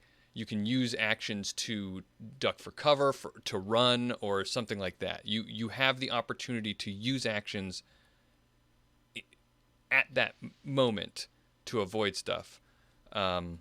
There are some minor actions you can take that you don't have to take on your turn. You can wait to use them to dodge, to block, to run from the grenade, to do whatever you need to. Exactly. So I just wanted to make that point that yes, it does resolve like that, but you do have the opportunity to try to get away from the grenade. I never used grenades very much in 5th edition, so I can't. It's difficult for me to say how I think it compares. But I think I do know that the reason I didn't use grenades very much in 5th edition is because I thought that the timer thing always, like, I never liked having to think about the fuse setting and all that kind of stuff. I think this does just lend towards the general goal of simplifying things. You know, it just makes it easy. Just go ahead and resolve it. Yeah, on the other hand, though, the damage ratings, the damage value for grenades is like proportionally way higher than like anything else in the game. So a grenade launcher is like almost 3 times as scary as a Panther cannon. That's very true, especially if you land that grenade right where you want it to be. Like even just the stun grenade I was doing at ground 0, it's 10 stun, which is, I mean, that's huge. If we're talking a frag or HE grenade at ground 0, we're talking 16 physical. Like that's Yeah. gonna pulp almost anybody. Yeah, so it does feel like grenades might be a little bit powerful. Yeah. I mean, grenades have always been powerful. At least this one, I don't remember seeing any chunky salsa rules, so you don't have to Doesn't worry sound about like- that at Doesn't least. sound like you need it though. Yeah, there's a lot less yeah. math involved in grenade and other explosives. Yeah. So Yeah. Yes, that's right. What else? Danen, how's magic feeling? I still think it sticks out in my head that you were just sustaining all those spells all that time, and that feels pretty cool that you can do that. Yeah, focus concentration is definitely awesome. Expensive, but awesome. Yeah. So I think that's where my big perk comes in. I'm kind of, with this being episode 3, like I'm kind of just used to that I don't get a lot of edge. And that's not how I built my character. So like, that's fine. I think there's some cool stuff I can try with summoning in the future that might help with edge more. But I want to test that out after I heal up all this stun. So, Yeah. but I felt like I was, like you said, I was able to kind of support you, which I built this character to be support. So like, And it was a very strong support. Like we Yeah. did really well in here, I feel like, because of your character's support. Absolutely. I helped. Yeah. The silence and invisibility turning Rooster into the most lethal ninja. Who did Yeah. nothing. Yeah. Well, Yeah. and I think it's also just figuring out which spells will help you that way, because like when it comes to healing, that I fight your essence on that. So it's really not the best option for me if I have to, I will, but like Yeah. it's yeah. hard to do, so I'm better off spending my drain in other ways. Yeah, for sure. So That's definitely true. I think what was I gonna say? I don't remember anymore. Someone needs to take biotech in every party. Yeah. Right? Yeah. For My sure. goodness, who saw that coming? yeah, and I've definitely noticed that low essence characters are gonna have a hard time healing in the field, whether it's mundane or magical healing, providing it, because all the thresholds are based off your essence. Yeah, I think I'm So if also. you're gonna have low essence, make sure you got some ortho skin or something. So you best get that titanium bone lacing. That's it. Everybody, everybody. and Even have if your you're a mage, that titanium bone lacing. Yeah, anybody who's super cybered up, one of the drawbacks you're going to be facing, not just magical healing, but across the board, you heal a lot slower. Yeah, and also have your mage scout ahead every mission to make sure that there's no devil rat swarms. Remind me if there is Yeah. if there is a cyber book that that comes up. Remind me to write something about medkits for cyber. Yeah, Yeah. that would be nice. But all in all, I think it was a good session. I think we did well. Don't leave anybody in suspense, Sarah. I think the thing that you're talking about wanting to show off with your and test out and see how it works is there's this new thing which sounds awesome, which is what is it called? So it doesn't really have a name, but I can. So we don't have binding anymore, or at least not now. Talking about spirit binding, right? Yeah, but I can summon multiple spirits that are up to 3 times my magic rating and force. So I could conjure a swarm of spirits if I wanted to, of low level spirits, or I could have 3 decently powerful ones. But again, that means that I kind of have to step back and let them do all the work because I'm going to take a lot of drain for that. So Sure, yeah. So I'm but excited. I'm real excited to try that out and be like, take that, rats! You can have a swarm right back. So Right, yeah, that sounds pretty cool. So Yeah, that sounds like a good thing to pull out when you get ambushed. did you lose another drone? Yeah, Austin? it was just an MCT Nat, which in the book it's like 500 Nuyen for 10 of them or something like that. So I'm not terribly concerned about those guys. Okay. It says in the little thing they sell in packs of 10. It's mostly a portable camera and microphone as far as Okay. I'm concerned. That's funny. Yeah, no. Once I lose the walker or another, like I need to repair that Hornet for sure because those cost real money. Yeah, definitely. Yeah, it seems like you had time to recover all your drones and vehicles and stuff, so you're able to get all that back and fix it up, assuming you'll have time. Mm-hmm. Managed to stay safely in the van. This seems like the first out of all the sessions where, like, at the end of it, it's like I feel like things actually went well for the runners this time. Yeah. Yeah. No devil. We overcame all the big hurdles last session. This one's just chasing off the rifle runner team and then finding out what was going on inside. Yeah, I feel like the previous 2 sessions also like was our chance where like we're still figuring stuff out, like with the grenades and stuff like that, but overall we kind of get the mechanics better. So like I feel like it's speeding up and that we're more comfortable. Yeah. Yes. Absolutely. I agree. Yeah, I've definitely gotten pretty comfortable with the edge mechanic as far as comparing the attack to defense rating. Sometimes I forget about it though and jump past it, and then have to step back and do that calculation again. But a lot of the time, it's pretty fast. Right. I was concerned that it was going to be cumbersome, but it doesn't seem to be. At least once you get used to it a little bit. Yeah, that's been my concern, is that it would be cumbersome. Let me ask you a question, Mr. Johnson. I didn't know that in the book it makes it this very clear, but maybe you have a better read on it than I do, which is it talks about how you compare situational modifiers or situational, like environmental situations and stuff, and you're trying to figure out advantage, like if it's dark and you have low light and they don't, or if you have height advantage. Do you just take the sum total of all those advantages and then award a single point of edge, or are you looking at multiple points of edge for each situation in which you have advantage? No, there's the edge. There's essentially 3 possible ways to gain edge on an opposed test. One is the attack versus defense rating, if it applies. 4 or more, one edge goes to one side or the other. Right. Another one is whether or not you have a quality or gear thing that gives you an edge as part of whatever special case this is. The other would be situational, and it is fairly potentially vague.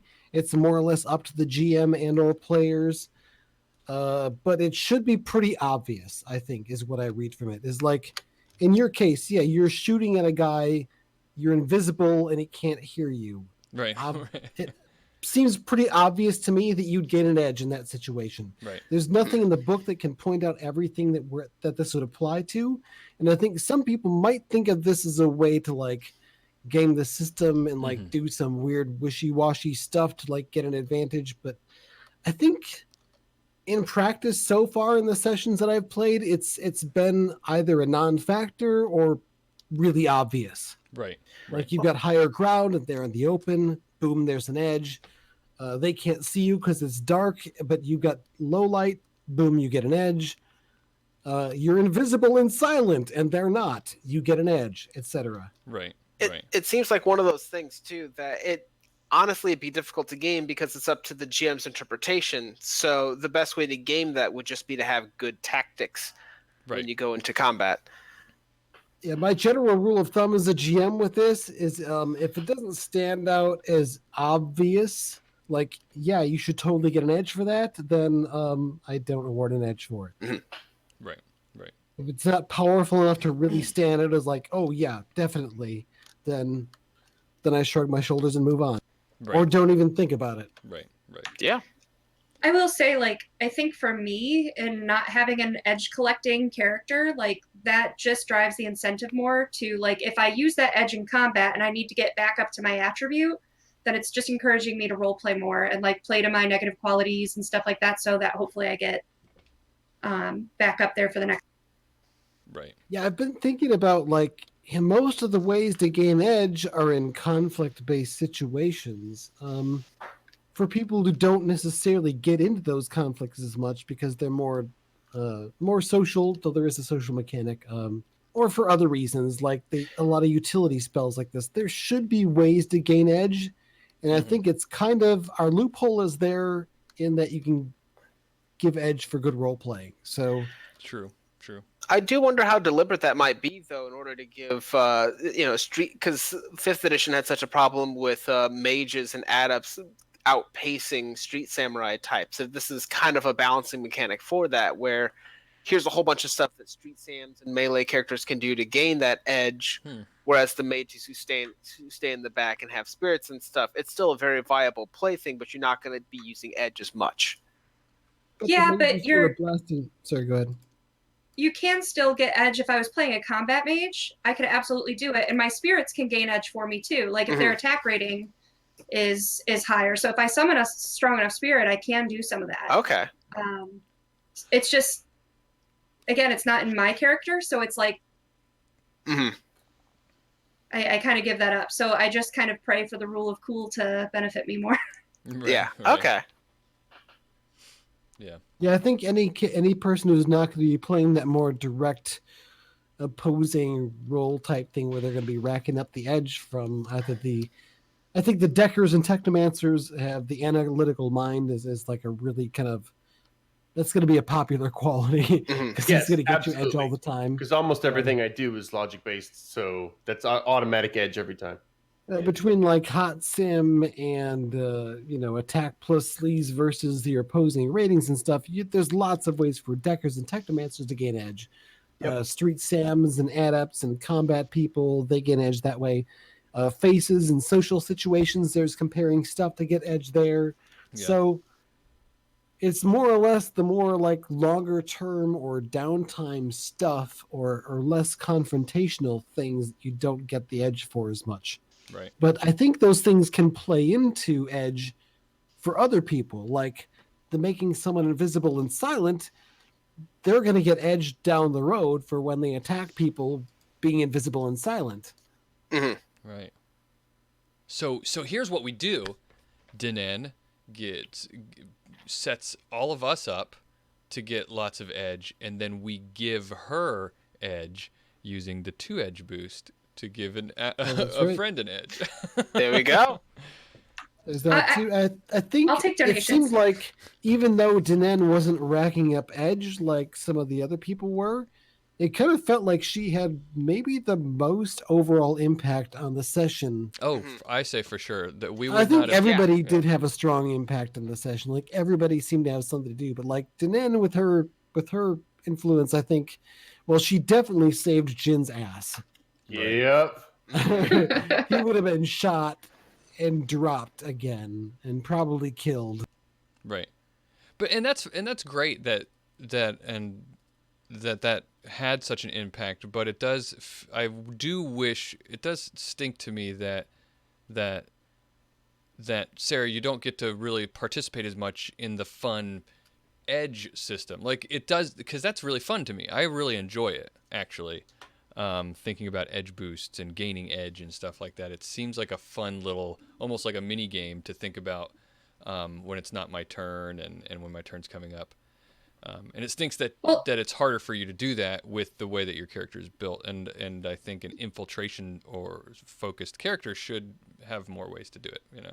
And maybe that'll come in some of the additional books and stuff like that. But like, I'm interested in branching her out a little bit because I did read that you can when I summon, I can spend reagents equal to the force of the spirit I'm summoning, and I get an edge for that. So if I summon Ooh. in combat, I could keep that coming and just keep summoning force 2s or whatever, and probably not take a whole lot of drain either. Oh yeah. Oh, that's interesting. I wonder how that'll play out. That's what I'm really excited for, and after I get a good rest. Yeah. Yeah, that'll be a really good thing to kind of flex and see how it feels and how it Yeah, plays. well, next time, these runners should get paid, and they should get some rest and get a chance to get patched up, and maybe they'll have to worry about a nuke going off nearby. Should being the operative words. Yeah. I'm gonna get on a plane back to Constantinople. When's our next session? Our next We're gonna session sleep is next week. Is a week from today. We have a little bit of a funniness. Normally we're doing every other week, but we're bumping it up to just a week from now because of the simple fact that Origins is coming up, and it's some of us will be there and not here. So we wanted to not have to spend too long between sessions. So we're gonna do that. So definitely check that out. Next week we will be here. In between now and then, don't forget on Saturday I'm going to be here on the stream 9 p.m. Eastern, debuting my Buddy Cop show episode because of all the help that you guys gave for the fundraiser that we're doing, and also head over to that fundraiser. I'll put finally one more time a link in the chat room for you guys to help us out. We're trying to get to $4,000 by June 23rd. Is how long our fundraiser runs. $4,000 will get us running for another year. And if you get to $1,500 by midnight Sunday, then that means Oz, who does a lot of streaming on our network, he'll be doing a choreographed dance for you all live during the streamathon that we'll be doing towards the end of June. We're $230 away. We can get that by Sunday. There's no problem. Oh, yeah. Come on, guys, let's do it. There's plenty of perks that you can purchase to incentivize. Go to that link and check it out. Also, don't forget to support Rem Alternis and think about giving to their Kickstarter, which is coming soon. Also, don't forget to subscribe to Deniable Assets Podcast, Radio Free Detroit, and the Neo Anarchist Podcast. That's June 1st. Will be a big, huge SR6 Metaplot crossover. What did we call that thing? Where you act audio out. dramas. Audio drama. That's gonna be happening. So make sure you listen to that too. We think it's happening. It hasn't really been announced yet. It kind of was. All right. Well, thank you guys. And anything else anybody want to say before we head out? Feel free. Just saying we should do a raid here if we have a target for it. Thank you. Let's find a target. Let's see if we can do it this time without people talking Origins. I'm jealous of all of you. I won't be there this year, but I'm really happy for all of you who can make it. All right, we're gonna raid the Bubberknot. So thank you guys, and go over there and say hi, and tell him we sent you, and that we love him. But thank you guys for watching. We'll see you next week. Bye, chummers. Peace out.